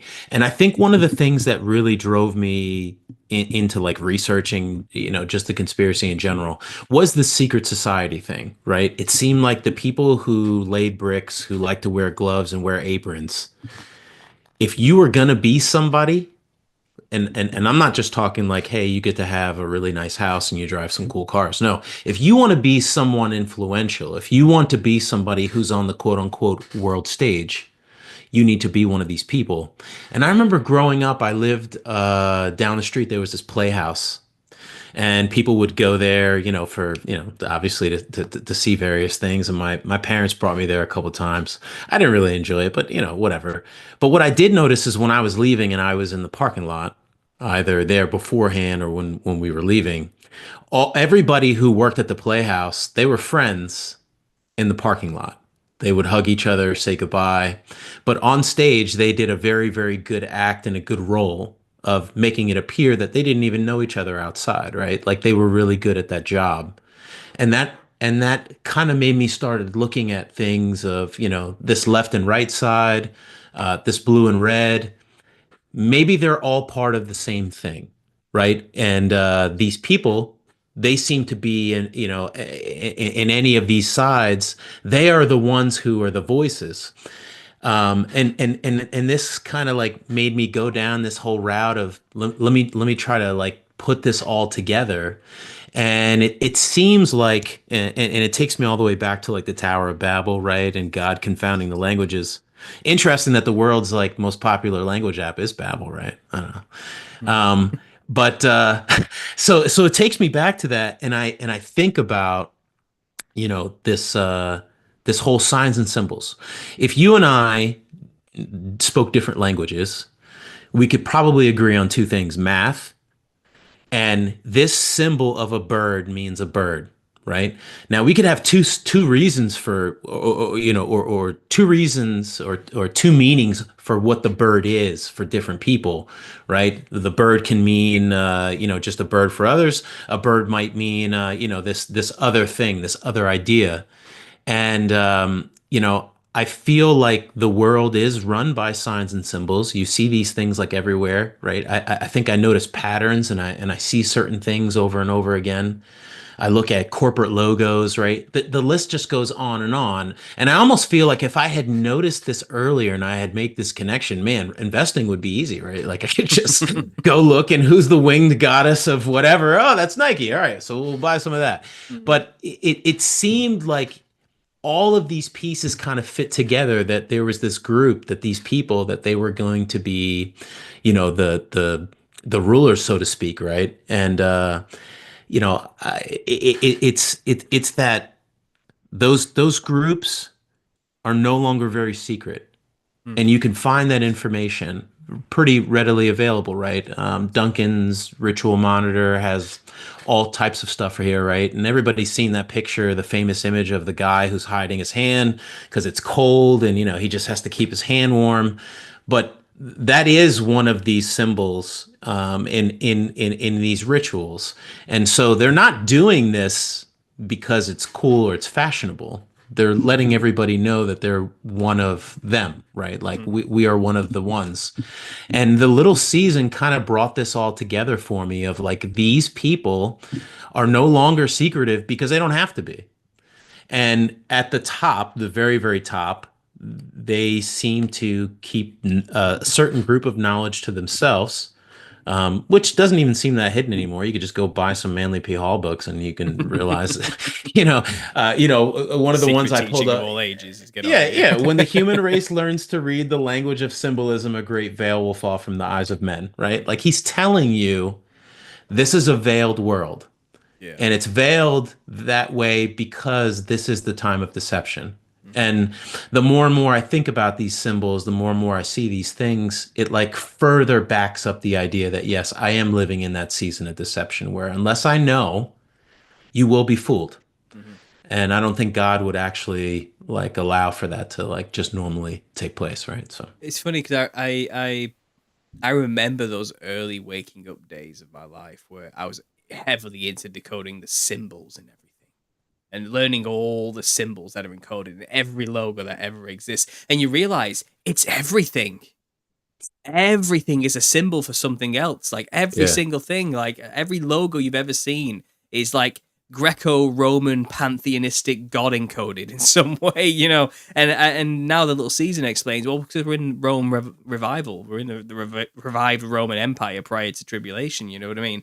And it's kind of, we worship the gods differently now. They're putting their gods encoded into civilization in a very different, more subtle way. But if you want to show your allegiance to Rome, then make your logo represent Nike. You know what I mean? It's that type of thing, and it's kind of, and you will get ahead in this world because you've showed your allegiance, and it's a game. It's like I said, if you know these things, then you can play that game, and you seem to do all right in a way.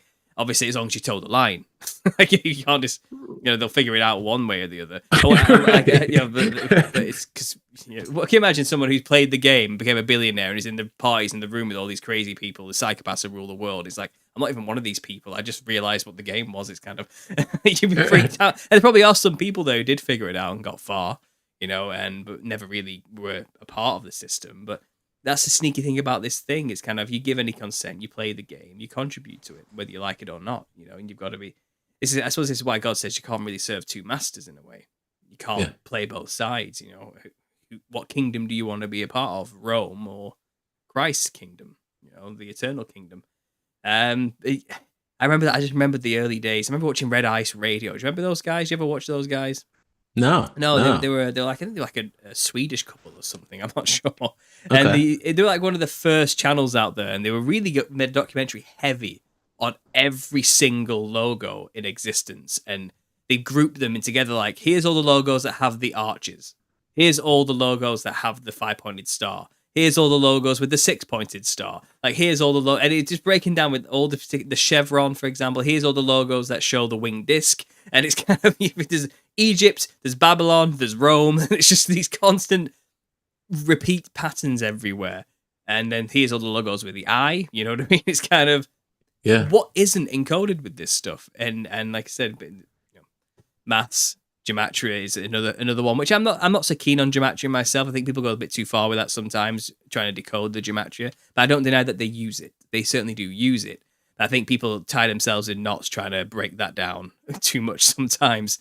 Right. It would make sense, but this is the thing, like I said, it's overwhelming. Like, who went to this much effort to put these symbols everywhere when you really think about it?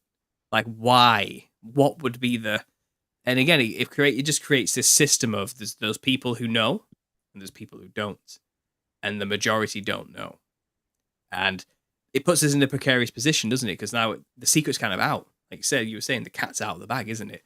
And I think this is an externalization of the hierarchy situation. You've got the Alice Bailey, Helena Blavatsky, Theosophical Society agenda to kind of reveal the hidden hand to the public in a way where the public will accept their existence and maybe even want to be a member. You know what I Right. mean? It's kind of Right. it's like a soft disclosure. You know what I mean? To the point, it's Yeah. like, yeah, we control the world and we're rich. Come join us. You know what I mean? It's fun up here. It's that type of thing. That's how they're kind of like trying to position themselves. It's like, yeah, we control the world, but we're not evil. We want to help mankind's consciousness ascend to the next level. You know, it's something like that. They're trying to release it as like a softer, you know, yeah, we're Luciferians, but Lucifer just wanted to give us knowledge. It's that type of thing. Right. Yeah. But that's happening now. I think we're living in I think maybe they're 30% through the process. But what of people like us who see through the matrix, see the symbols, see the signs, see the game, but we don't play their game? What happens to us in this time? And I think it's odd, isn't it? Because in a way, I know we're conspiratorial out here, but I don't feel like there's many people stopping me from saying and spreading the gospel as much as we like to think there is. You know what I mean? And I'm only speaking from my own experience. The pushback isn't as strong as you think it would be. And I don't think that's because Christianity is controlled. I think it's because it's in God's hands at the end of the day. I think they have limits to what they can get away with and do, really. They don't have permission to just stop the spread of the word. All they can do is make sure people don't pay attention to it. That's kind of all they're allowed to do in a short season, in a way. I think Satan is on a short leash in this short season. I don't think he has as much power as we like to think he does. He's still beholden to God at the end of the day. It's kind of funny to think about it. Like, people imagine in a dualistic sense, like the devil's God's equal or something, and we're in some sort of like eternal battle between black and white, and they're always fighting each other perpetually. One's never overcoming the other or something. So people literally have that conception of the devil versus God, you know. But it's like the devil's playing with everything God created. The devil has nothing. At any moment, God just ended. That's it. The devil has no power whatsoever. I'm not saying he's not a formidable foe or we should take it lightly. Absolutely not. Because he's been given permission, just like he did with Job, to test us. And he's rough, he's brutal. Like he can be brutal, you know what I mean? But it's up to us to stand strong and steadfast in the word, to be good and faithful servants for God. And he can only go so far. You know, we fail when we give into temptation. He wins in that sense. I'm not saying your salvation will be lost because of that, but you'll have some answering to do when you get to God. It's kind of like, oh, why did you let the devil do that? And it's kind of I don't know. I'm just weak, I guess. You know what I mean? It's I don't know. It's interesting. You know, you talk about that and you know, succumbing to temptation, right? It's almost as if, I would agree, it's not some sort of salvation thing, but maybe in some way there is like a spiritual court, and you know, maybe, you know, Satan, Hellel, Lucifer, he's a prosecutor of some sort, right? And he needs to be able to bring evidence to the court, or he's not allowed to do certain things. So maybe, you know, I've started to rethink like the whole sin thing. Maybe it's just when you do sin, you allow the prosecutor to have a reason to have one of these demonic entities come and mess with you. Mm-hmm. Maybe that is this permission thing that you're talking about, right? Of, you know, you've decided that you wanted to enter the agreement by doing that thing. It's not to say that, you know, to your point, salvation isn't there for everybody, right? And you know, you'll still have to answer, but I've shifted my thinking in the whole thought of, you know, what does sin actually do to you? You know, there's this spiritual covering that gets almost weakened in a way when you continually do it, right?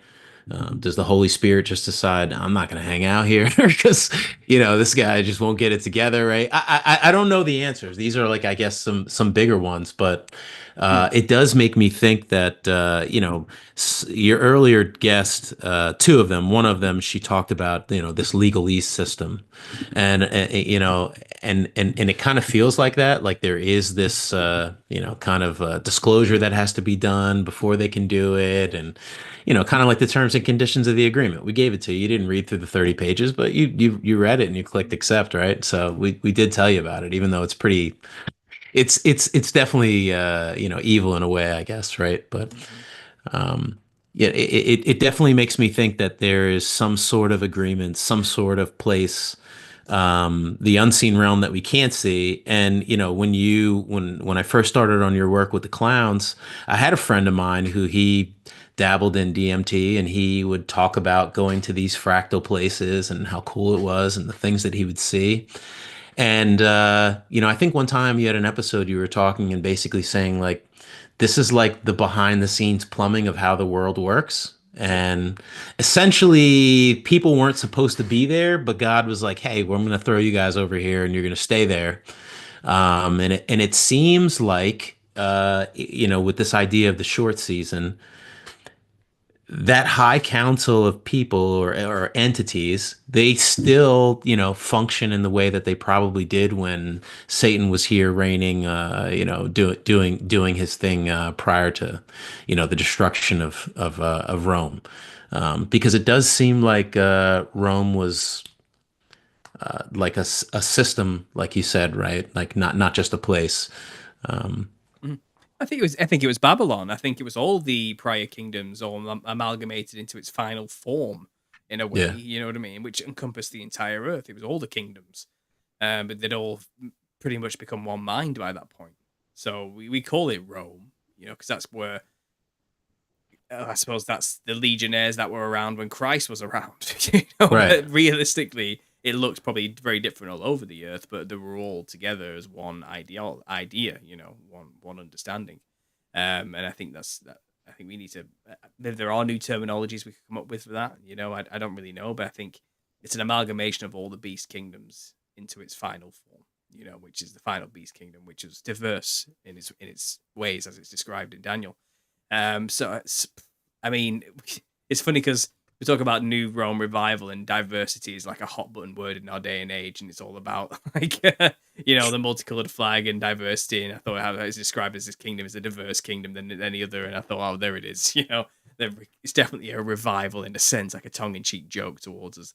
And I was talking with Leaving Babylon recently, Madeline, and Yep. she had me on to talk about the clowns in the Little Season. How can we link the two? And I've never really bothered to link the two because I did the clown stuff before I even discovered the Little Season stuff. But it's all connected in a way. And I realized we live in clown world today, which is the Little Season. And that's how people mimetically define the age we live in. It's like a big joke. Everything's Yeah. a joke. Everything's a meme. Everything's just apathy and nihilism. And everyone's just laughing at the horrible things. And no one takes anything seriously anymore. It's the Joker world, you know what I mean? And everyone's just lost their minds, acting like lunatics. And it's kind of, that's the spirit of our age. Demons are running the show. The devil's in control. And it's clear as day, Right. The Nephilim are here in a way. It's kind of, they've always been behind that veil. But the floodgates are open and everyone's letting them into their bodies now. It's kind of, it's a sin. It's a lawless world, and the devil's running around having free reign over anybody who lets him in, like a roaring lion, seeking whoever he may devour, and everyone's like covering themselves in barbecue and saying, "Have me," you know what I mean? It's kind of, we're living in a weird world now. It's kind of, it's the devil's playground, essentially, Yeah. and that's exactly what a Little Season would be. Because people who reject this idea, they think, oh, a Little Season be like 3 days or a week or two. And they'll try and gather an army, and everyone will be like, nah, because Jesus is right there. And then he'll just be failed and get thrown into the lake of fire, and he's done. And that's like, why do you think that's what it would be like? How is he supposed to deceive all the nations and gather an army if people aren't convinced? You know what I mean? It's kind of, you have to understand, people aren't going to know Christ is here, because who would make war with the Son of God? Like, you're going to be an idiot to do that. You wouldn't, would you? Right. So it's got to be during a time where we wouldn't know that he's here somewhere, be it in heaven or in the center of the earth or whatever. You can argue at the end of the day about the truth or validity behind any of that, but we know the kingdom's eternal. We know he's established his kingdom. We know that much at least. So who's going to go make war with the kingdom if you can see it and it's there and it's here? So this Little Season thing, I've heard it been called many things lately. We kind of discussed this very briefly, didn't we? How they're all kind of coming out the woodworks now to discredit this idea. And I've got a huge target on my back because I just happen to have more subscribers than the other guy talking about it, So now I'm like de facto leader, even though I'm not a leader of anything. I literally just talk about this idea with other people, and it's kind of like, no, let's get him, let's get that guy. I'm all right, okay. Right.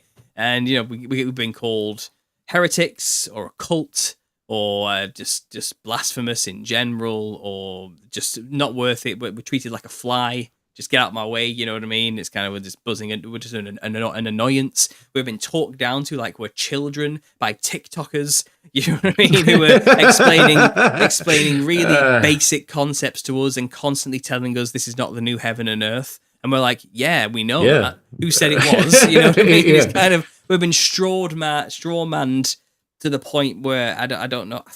I'm just too much straw, man. Take it out already, right? I can't take it anymore. What's going on? No other denomination or eschatology or worldview has been attacked more, I feel, than this, or rejected more than this. You know what I mean? And I also feel like the big channels that come attacking us, it's kind of like, we're the worst thing you can think of that needs attacking. What about those channels out there that are quite literally promoting Satanism? Why aren't you attacking those channels? Why are you attacking your brothers and sisters in Christ who are just thinking about eschatology? Why? Or the ones who call themselves prophets, right? Well, there's that, I guess. I don't know what they call themselves. I don't care what they call themselves. You know what I mean? All I can tell is that they are egotistical, pride-filled, churchianity indoctrinated fools. Is what I would say to them as a biblical term. They think they are wise. That's the issue. They think they know it all. They think they have it all figured out, and there's nothing new to learn. And they've stopped seeking the truth. But they call themselves truth seekers, you know, and it's sad, really, because we're not their enemy. We are not the enemy of some of these Christian channels out there. We are not the enemies. Like, we are fully on board with many of their beliefs. Christ is our foundation. He is our savior. We do not deny the divinity of Christ or his sacrifice or what he has done for us. We are fully on board. Basic Christian doctrine. You know what I mean? But when it comes to eschatology, we think we might be somewhere else on the timeline than we think we've been told. How is that there's also worse, you know? So go ahead. Yeah, no, and I think you know, there's a lot of folks who have done some great research. I remember watching Jason Jack's channel and him talking about how many versions of the Bible there are versus like every other holy book. Doesn't that seem weird to anyone that, you know, there's that much changing from, in only one religion as opposed to the others, right? It seems like there's like this all out attack on it. And I think one of the things that I've gotten from a lot of these truther channels is going and looking at historical stuff, right? So I think Alpha Talks, Vitali, he had an episode where he went through the 7 churches. And I had read Revelation a lot, listened to it on audiobooks. I had, like memorized. And when I saw what these places looked like, and then I thought about what John is saying, well, who is he talking to? Because it doesn't seem like anybody's there and anybody's holding on and anybody's, 20 feet under mud, column. You would think that these places would be like any cathedral that you could go to today, right? It would be a fully functioning church where people are there waiting, as opposed to these places are just in complete ruin. You can get on a plane and you can go see them. So there's like this dichotomy of the truth here, where on one hand, I know what I'm reading and I know what people are telling me, and on the other hand, I can actually see it with my own eyes. I can view it. And so I think maybe people stop at that point, and it's either I don't want to look into it, or maybe I'm worried that if I find this truth here, it might shatter the reality that I already think I currently have. Because maybe one of my benefits is I didn't have a really large period where people told me how I should interpret the Bible, because I quite frankly didn't go to church that much. So this is like me deciding I was going to read it on my own. And if you were on an island by yourself somewhere and you just picked up the Bible and you read it the way it was without anybody telling you, you would probably come to a very different conclusion about that book versus somebody who's been told, right? Because how many times have you seen a movie, or how many times have you read a book only after somebody told you what's in the whole thing? You can't help but go into it with their opinion in view, right? Mm-hmm. So it's just it's interesting. And I was going to ask you, I had one thing here of, do you have any favorite like scripture / architectural evidence that you look at? I mean, obviously the cathedral stuff that we were talking about seems to be completely different from that Roman architecture. But is there anything that you think about sometimes where you're like, man, like with the seven churches thing, I would have thought they would be there. That's a right? big one. That's a big one. Again, it comes down to audience relevancy as well. One thing that always gets me is I always get 2 Timothy thrown at me.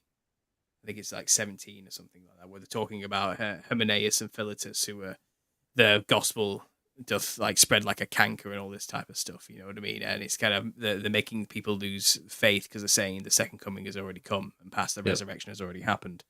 Pay no attention to them.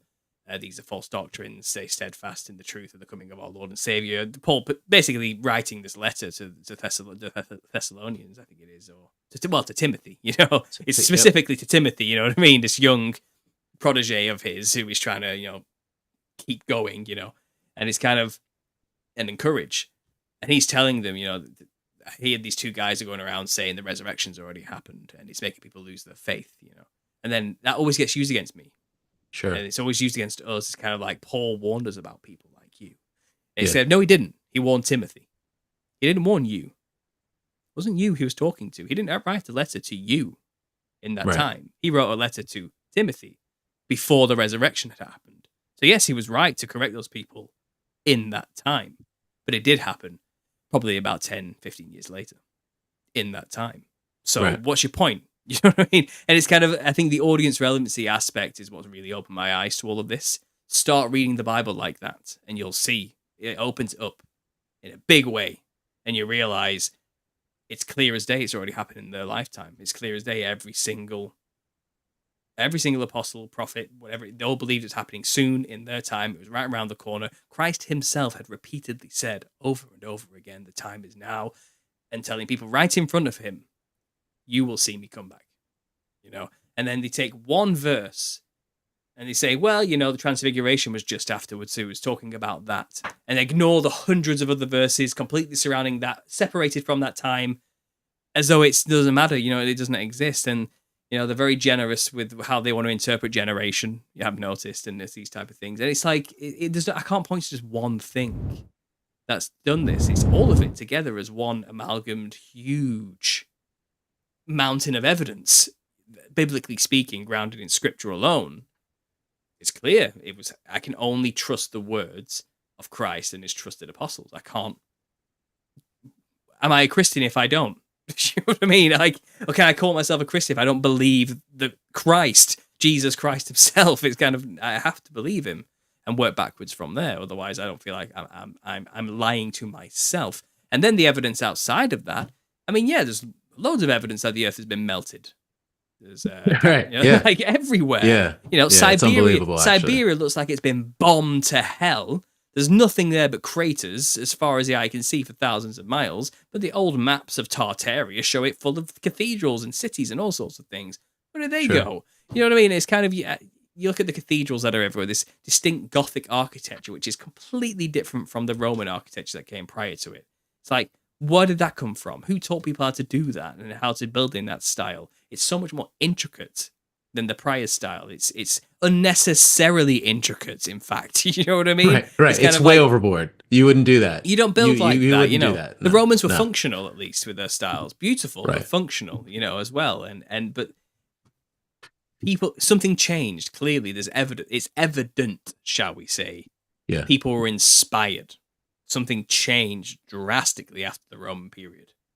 And I've studied next to a cathedral in Lincoln for 3 years, doing an art degree. I was right next to a cathedral on a daily basis. And you kind of get numb to it eventually, because and it becomes just there. It's a fixture, But I go back to visit every now and then, and I look at this thing, and every time I turn the corner through the gates, the brick archway gates, to see the facade, the front of the cathedral, you stop dead and you look at this thing and you're like, what is this? Like, and you take a break from it for a while and come back to it, and you're like, you're looking at all the bricks in it, first of all, and your eyes can't take in the amount of information that's there, because everything's flourished, everything's nuanced, everything's been intricately decorated and patterned on levels you just don't see until you get really close. You know what I mean?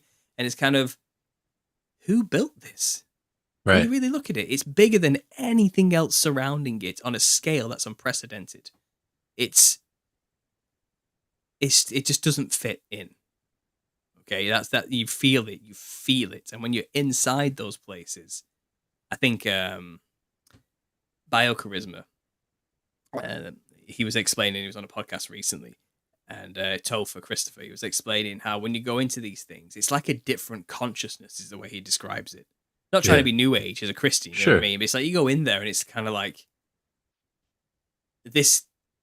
The whole place has a feel to it, and it's like you've stepped into a tiny, tiny slice of heaven. Do you know what I mean? Like so small, but the impact it has on you, the resonance it has on you, the echo, the feel of the place, the ambience of the place, and the look of the place as well, and the scale of the pillars and the marble and everything else, and the color and the form. It's kind of people with horse and buggies living in plague-riddled drudgery and treachery and pain and misery on a daily basis. Supposedly, we did not build this. You know what I mean? They did. Yeah, the Donkeys Incorporated were not a different consciousness built these. Yeah, people with a different way of viewing things built these with time as well. And with skill, unprecedented skill, you know, and I've felt that many times. I've been to a few cathedrals now, you know, and you go into each one, it's kind of like, it's the same every time. And it's kind of, these are flags that have been planted by God himself, if anything, I've ever seen one. You know what I mean? Right. I was here type flags. You know what I mean? I can only describe it as that. And the more you look around at the earth now, the more you start to notice, you know, these things, these ideas.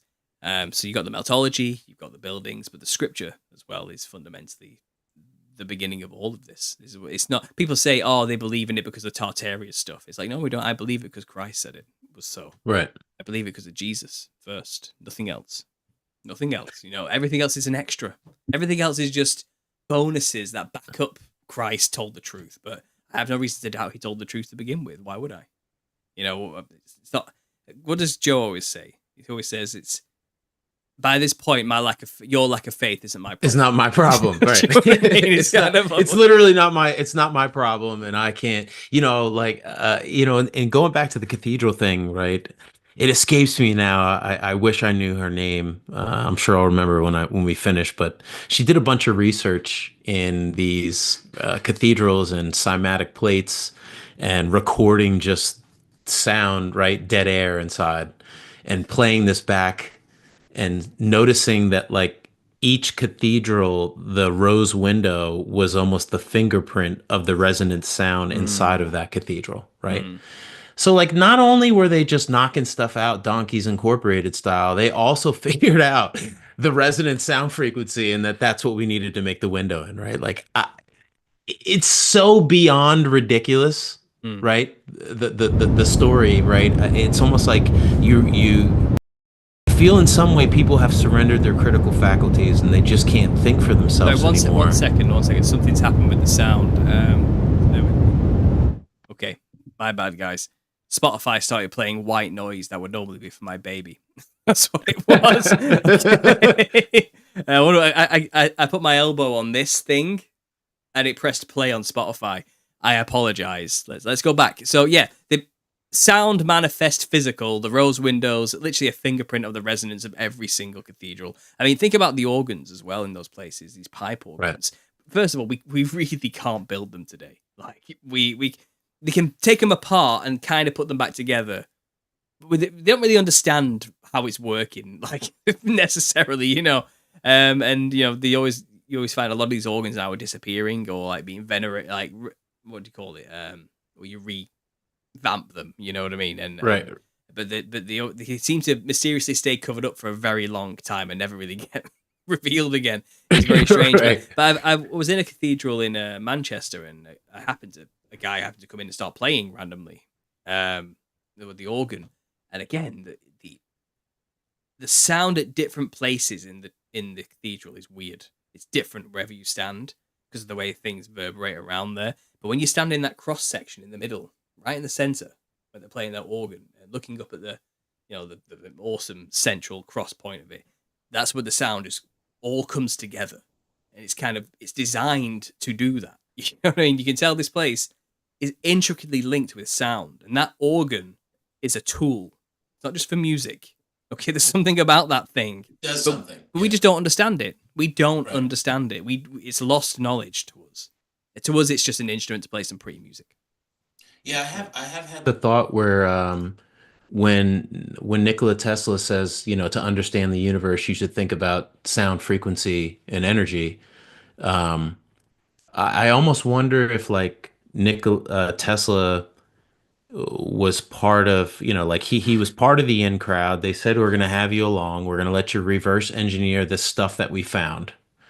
And then at some point in time, he didn't want to go along with the plan. So he just figured, let me try to just leave these guys some information so that they can figure this out. But it's almost, I'm trying to remember whose podcast I was watching, but they talked about Spider-Man and Venom finally coming off when the church bells were rung. And all of these church bells being removed from all of these cathedrals and them using them as shells to destroy all the old world stuff. So, and maybe some of these things, like somebody else talked about hijacking things that are good. And so, we assimilate these things now with this new age or these ridiculous, Helena Blavatsky and all these others. But what if they're just hijacking something that was already known and it was already part of, this world, right? It would almost seem like they would want to be, keep you in some way away from it or have a negative connotation when maybe it's not necessarily all that way, right? I'm not saying to go and read their books and start practicing all the things that they're saying, but I just find it interesting that certain things people have decided to have a way to control it, right? Oh yeah, well, I my early days before I was a Christian, like I was I wouldn't say heavily, but I was researching all what the New Agers had to say first before the Christian perspective, And it's all about frequency, cymatics, sound, consciousness. Everything is frequency, everything is sound. The whole universe, again, the whole, is it the 463 principle or something like that? I can't remember. Right. But people saying like 432 hertz was replaced with 440 hertz. And everyone talking about all the idea of everything is geometry, everything is sacred geometry, everything is sound. It's all connected. And you see all this amazing stuff, which is actually evident. It's really there in the world. It really is the case, But then they make this religion out of it, which denies the divinity of the creator who made all that stuff. And they make it about you. You created all this. We created with our consciousness. And there may be some element of truth to the idea of our consciousness having an impact on the creation and the reality. We are made in the image of God, after all. You know what I mean? And we clearly have been imbued with some divinity from him as a result of being made in his image, and he clearly intended for us to be powerful beings on the earth who would have dominion over it. So I don't deny that we may have these conscious abilities. We have the abilities to make these cathedrals, for example, clearly at some point, we have, and we understood sound and frequency and use it to our advantage for healing purposes and for many purposes, I assume. And I think where the New Agers get it wrong, where they miss a beat, is they are very good at understanding the creation. Yes. They just deny the creator. They miss the point that it's a creation. What does that mean? Okay, it has, take that next step, please. Get there in the end, And then they'll go down some Gnostic kick and talk about the demiurge and how the creator's evil or something. Oh, he's evil, is he? I thought it was all beautiful and sacred geometry was amazing. I thought it was. Which one is it? Right. I mean, it's that kind of thing. You can't have both. You can't have both of them. Yeah. That doesn't. They get cognitive dissonance for a while, and then they fight with God and wrestle with him for ages, like Jacob, and then eventually they roll around with the pigs long enough and say, you know what, I'm going to go home to the Father, and then they figure it out. And I think if you're on the New Age hype, you're going to get to Christ eventually. Might take a while, but you're going to get there. You're on the right path. You've begun your journey. Well done. And that's why I don't scoff at them. I'm happy for them to be around and ask questions and do what they want to do and say the crazy things they want to say, because I know where it's all leading in the end, because they'll get no answers from the New Age eventually. By the way, I know New Age is an incredibly umbrella term for a lot of beliefs. I know that. You have to tell me twice. Like, I've been there. I'm summarizing here, but they will eventually realize, it'll click. It's like, oh, there's a creator. And the creation is beautiful, and it does have the sacred geometry principles in it, and the Vesica Pisces and the Phi principle encoded into everything, and it is all there, and Fibonacci we sequence, can, we right? can, yeah, we can know these things, and you yeah. can learn about them, and they're fantastic and beautiful. You can use those principles to create beautiful things like these cathedrals and so forth. You can use sound and frequencies in many beautiful ways. I get it, I'm an artist and a musician. I understand all this stuff, but don't deny the creator, because this stuff didn't just come out of nowhere. In the beginning was the word, and that's sound. At the end of the day, you know what I mean? That's God speaking things into existence with vibration and frequency. I don't deny it at all. And this reality is not physical. It's not matter. It is sound and frequency fundamentally. Yeah. It's we're tuned into it. It's all there. It's a dense frequency. Let's put it that way. I'm all there with the New Ages, but I also believe that, well, that's just the creation. It's like the Matrix people. You know what I mean? It's like, oh, reality's the Matrix. It's kind of like, well, you can call it a Matrix if you want, but I call it God's creation. Like, call it whatever you want, Yes, it's holographic in nature. It's all light. It's all frequencies. It's all code. Yes, that's still God's creation. It's the same thing. You're just being Christian without being Christian. You're just kind of denying it's the same thing. We believe the same things. But again, some people just don't want it to be true that there's a God. They want to believe that somehow we're in control, or we made it, or we did it, and that's the devil in the Garden of Eden saying the same thing to us again. Ye will be as gods. You'll know good and evil. You'll understand duality and all that sort of stuff, and you'll be the God of this world. And it's kind of like It's almost as if though he did know what the rules were, that you can eat of this tree of knowledge of good and evil. You just can't take part and eat in the fruit of the tree of eternal life. Mm-hmm. Right. And in his clever way, wanted them to be able to not be eligible to eat. Right. I mean, it's pretty clear. He's clearly upset. He feels that he should be the favorite. And unfortunately, going back to the bricklayers with the with the aprons, right? They believe in a grand architect of the universe, not a creator, but the one who can, right, take and the things that have been fashioned in the world and make them into something. But he's not the creator, right? He's just the architect of the reality, right? So I think it's interesting. It's like right there in the word, you could be an architect, but you need the creator to give you wood and everything else, right? So you can make something. Well, architects as well are passive beings. Like, they may design the world and in a way make the world, but they move on to the next project. They don't care about you. You know what I mean? Right. And that's always implying. It's actually a good. That's kind of what they're implying. Yeah, there's a creator, and he designed everything, but he's not here. He's not involved. We're the gods of this world. We're the ones who are in control of the creation. It's kind of, and Lucifer's our master in chief and all this type of stuff. He's the one who carved this place out for us and took it from the architect in a way. And, he gave us the knowledge to use and live here and master this world and become like gods ourselves, like on his level, But the architect, he's not involved with his creation or anything. He doesn't care about us. He's not thinking about us. He's just, So that's their way of kind of like accepting that there's a creator, but it's Christianity with extra steps to deny his existence in a way.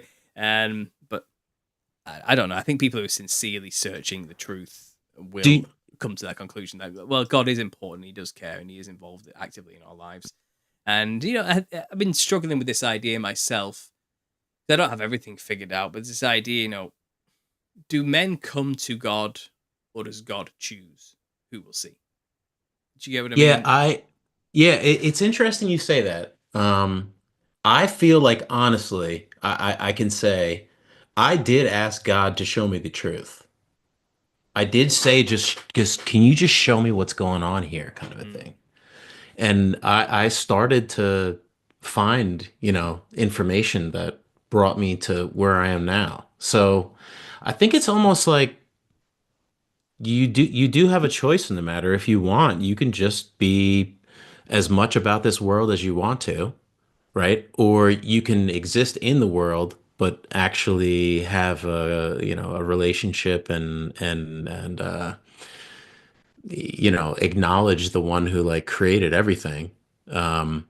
So I guess if you want to put in the effort to do it, he'll reach out to you, because I almost feel like, like the analogy of the radio, every station is here right now. You just have to have a way to tune into it. And, your other guest talked about, prophetic dreams or hearing stuff. It could just be that you're tuned into one of those channels with one of the lying ones that are there. But all the channels are here, right? Like all the stations are here for you to listen to. It just depends upon which one you want to tune into.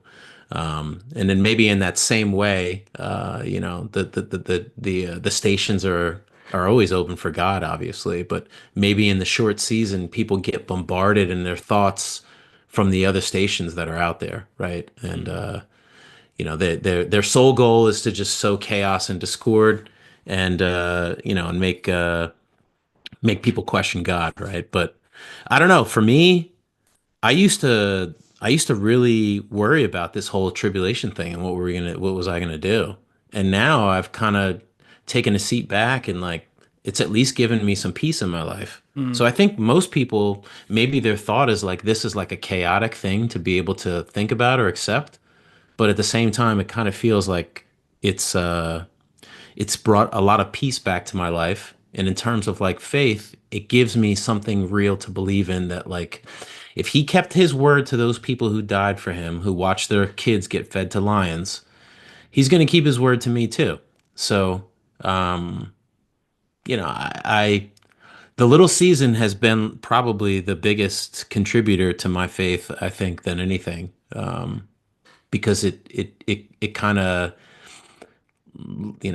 the devil's crafty, and all he has to do is just, did he really come back yet? Like, did he really say you can't eat the fruit? It's just little things, right? But yeah. Right. Well, we've been going for a while. I think we've got a little bit over time. Thanks for coming on, John, and doing this. I really appreciate it. Yeah, thanks for having me on. There's some people. Let me just deal with something. There you go. Sorry, there's some. I'm being harassed by somebody recently who wants to accuse me of being everything under the sun for no apparent reason whatsoever, because I'm clearly quite clearly a Christ professing Christian. But I feel like I'm just getting trolled a lot recently. So I've decided I'm just sick of seeing his face. I've got rid of him. It's simple as that. But never mind that. Let's carry on with this. Yeah. I'd like to get you back on soon, John, to talk more about this, because I think we can go on for a long time. Absolutely. Obviously, you've got your own videos out there which people can see. Would you like to just promote and let the guys know where they can find you? But I have linked your name in the title of this stream, so they kind of click that link and go straight to your channel. But let the guys know where they can find you, what you do on there, and what your plans for the future are. Where do you plan on seeing yourself with this channel? Because it is quite new, isn't it? Yeah. So this is all fresh. It's all new.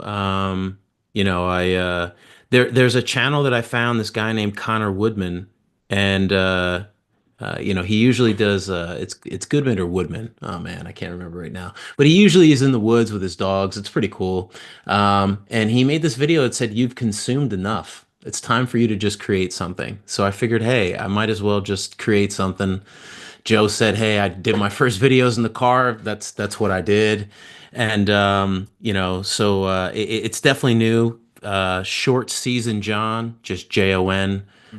Same name on YouTube and Twitter. I don't really know where this is going to go, but if I can just plant a seed for somebody that bears some good fruit and brings them to Jesus, I think that's all that really matters. And I think I just want to get people to think a little bit. I think a lot of people are distracted by all of the things that are around them, and they usually don't have time to think about stuff like how did they build the 1893 World's Fair in 18 months. But I don't know. I just wanted to think about things like that, right? Because if they can lie to you about one little thing, that one little thing that you found might be the blueprint for how they do the whole thing, right? So, yeah, I think that's what it's like. It's you pull up one thread, the whole sweater comes apart eventually. Choose your thread, I guess. So I guess we're all kind of trying to find our own little way of reaching people with this information, and what works for some doesn't necessarily work for others. And I think your style, your presentation is a welcome addition to the group, to the crew, to the community. You can find John in my own Telegram group. He's there as well. But yeah, go and subscribe. Go and show him some love. Go and show him some support. And like I said, John, thanks for doing this. I really appreciate it. Thanks, Paul. Nothing. God bless.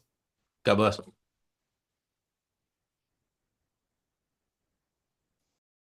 Okay, so let me just switch this screen back to yours truly. There we go. Yeah, sorry to people listening and maybe watching. I got a bit distracted there towards the end. I had to remove somebody from the chat who has been incessantly accusing me of saying and thinking and doing things which I'm just not saying, thinking, or doing whatsoever, and interpreting my language and words for me to be something I'm just not.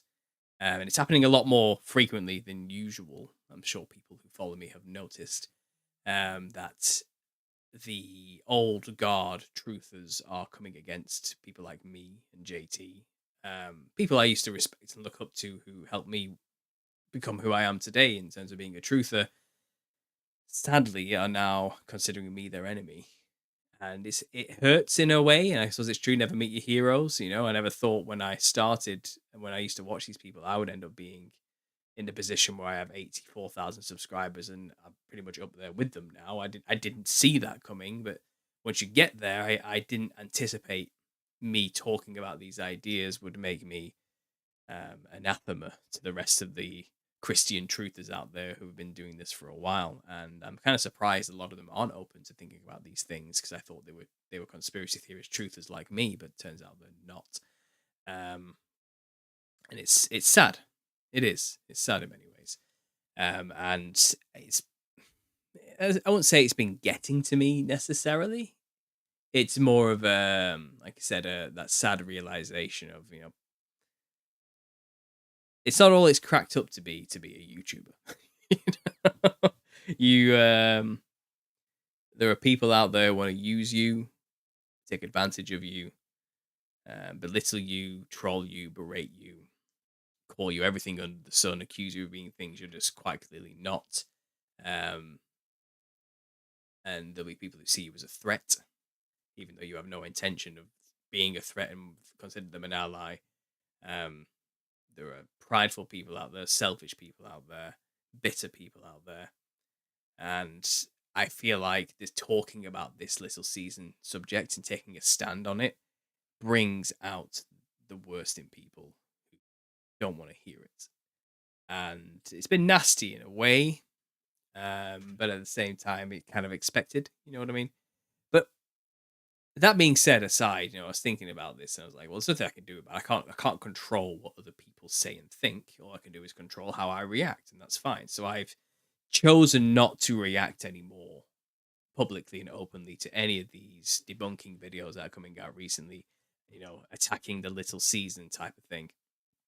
I've decided I'm just going to do what I do, say what I say, make my videos, just be myself as I always have been, and put out the content I want to create and talk about the things I want to talk about, regardless of what other people tell me I should or shouldn't be saying or thinking about, just as I've always done. And I'm not going to focus on attacking or debunking weak straw man arguments. There's no point. It's a waste of time, and they're not actually listening anyway. And I think my work and the work of others speaks for itself. If people want to listen to us and take us seriously, that's up to them. I'm not forcing them to. I'm not telling them they should believe me necessarily, and they're free to do whatever they want. Switch off the video, do whatever they want to do, and believe whatever you want to believe. I'm just telling you what I believe currently, where I stand, and what I've researched, and what I stand on. You know, and if people want to join in and add to the discussion, they're more than welcome.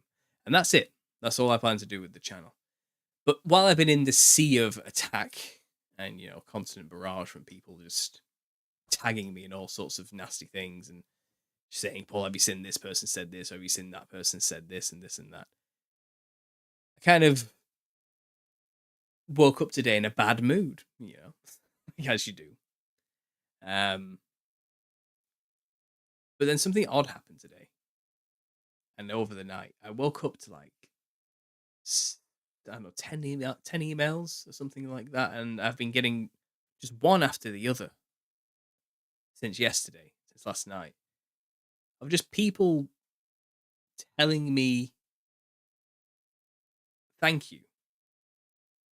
And it was just the time. I just find the timing a bit odd. It's the usual, pretty much the same story, you know. Paul, thanks for everything you've done. You've inspired me with the little season research and the Nephilim like clown stuff.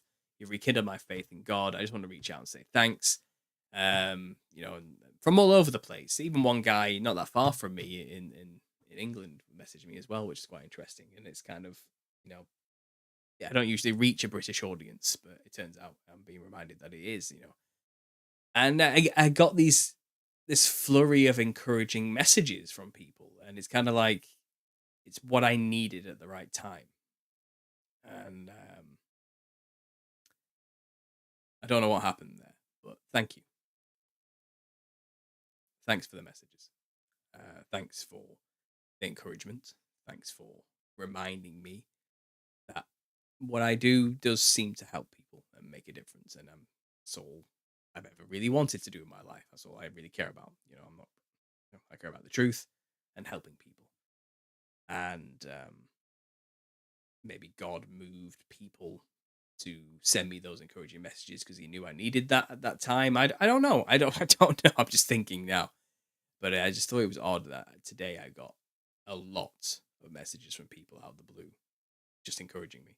Or maybe these are people who've seen all the people attacking me and have decided to just send me an encouraging message. I don't know, maybe it all just works like that. Maybe we're just a really kind bunch, you know, and that's just what we do for each other. But I do want to just say thank you for all the support. Thank you for everything everybody's done for me over the years to get it where we are today. Thanks to the amazing community. We are practically a family. We all know each other now. We're all always in the same streams together. But at the same time, we're an eclectic group of people with different views, opinions, backgrounds. You know, all we agree on is that Jesus Christ is King, and he is our Lord and Savior. And everything else from there is fair game for questioning and figuring out to understand who we are, where we are, and when we are. And I want to thank you all for being here, doing this with me. Thank you. Now I'm going to end the show with another song. It's going to be the song we listened to earlier by is it Jonah? No, it's not Jonah. Sorry, I forgot his name. Judah, by Judah. That's correct. You can find a link to his Spotify channel in the description of this video. But I'm going to play out the video for you guys, and I'm going to play the other version of the same song because I thought it was also very, very impressive. And I want to thank Judah for giving me permission to play his music. Go and check him out. Go and show him some support. It's a quick reminder, if you do want a signed copy of the Nephilim Look Like Clowns, just send me an email. Thanks for listening, guys. And as always, God bless.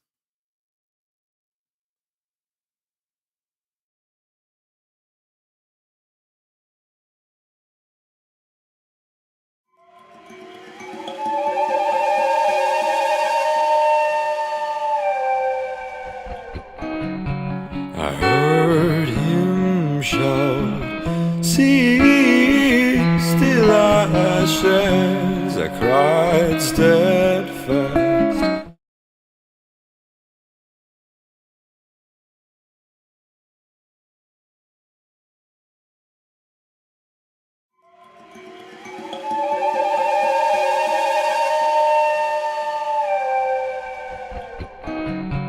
I heard him shout, "See, still ashes," I cried steadfast, as my blood dripped down out, yeah. 40 men swore to an oath not to swallow one thing until my death. I'd fight, but it be in your hands.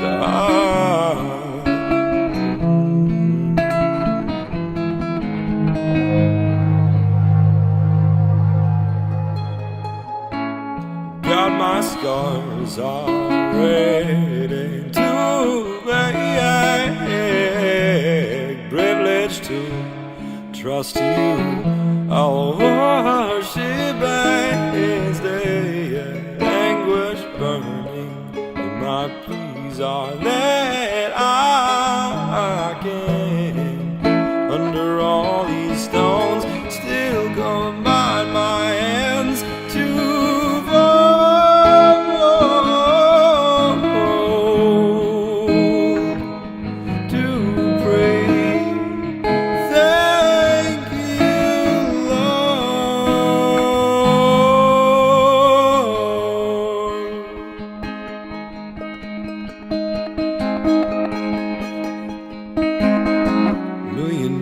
I'd see before I'd ever think this would go down. A second more will keep my knee from above. Yeah. Bowed are my hands beyond bars to chains for you. Sings a sweet song to break free, but I will be home soon. Battered by Euroglide to get across the sea. I gotta follow my captain in the sky.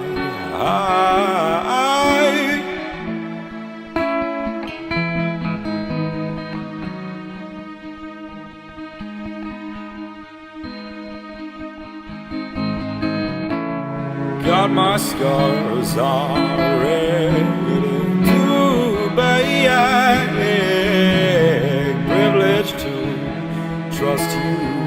I'll worship and stay at anguish burning in my pleas are that I can under all these stones still combine my hands to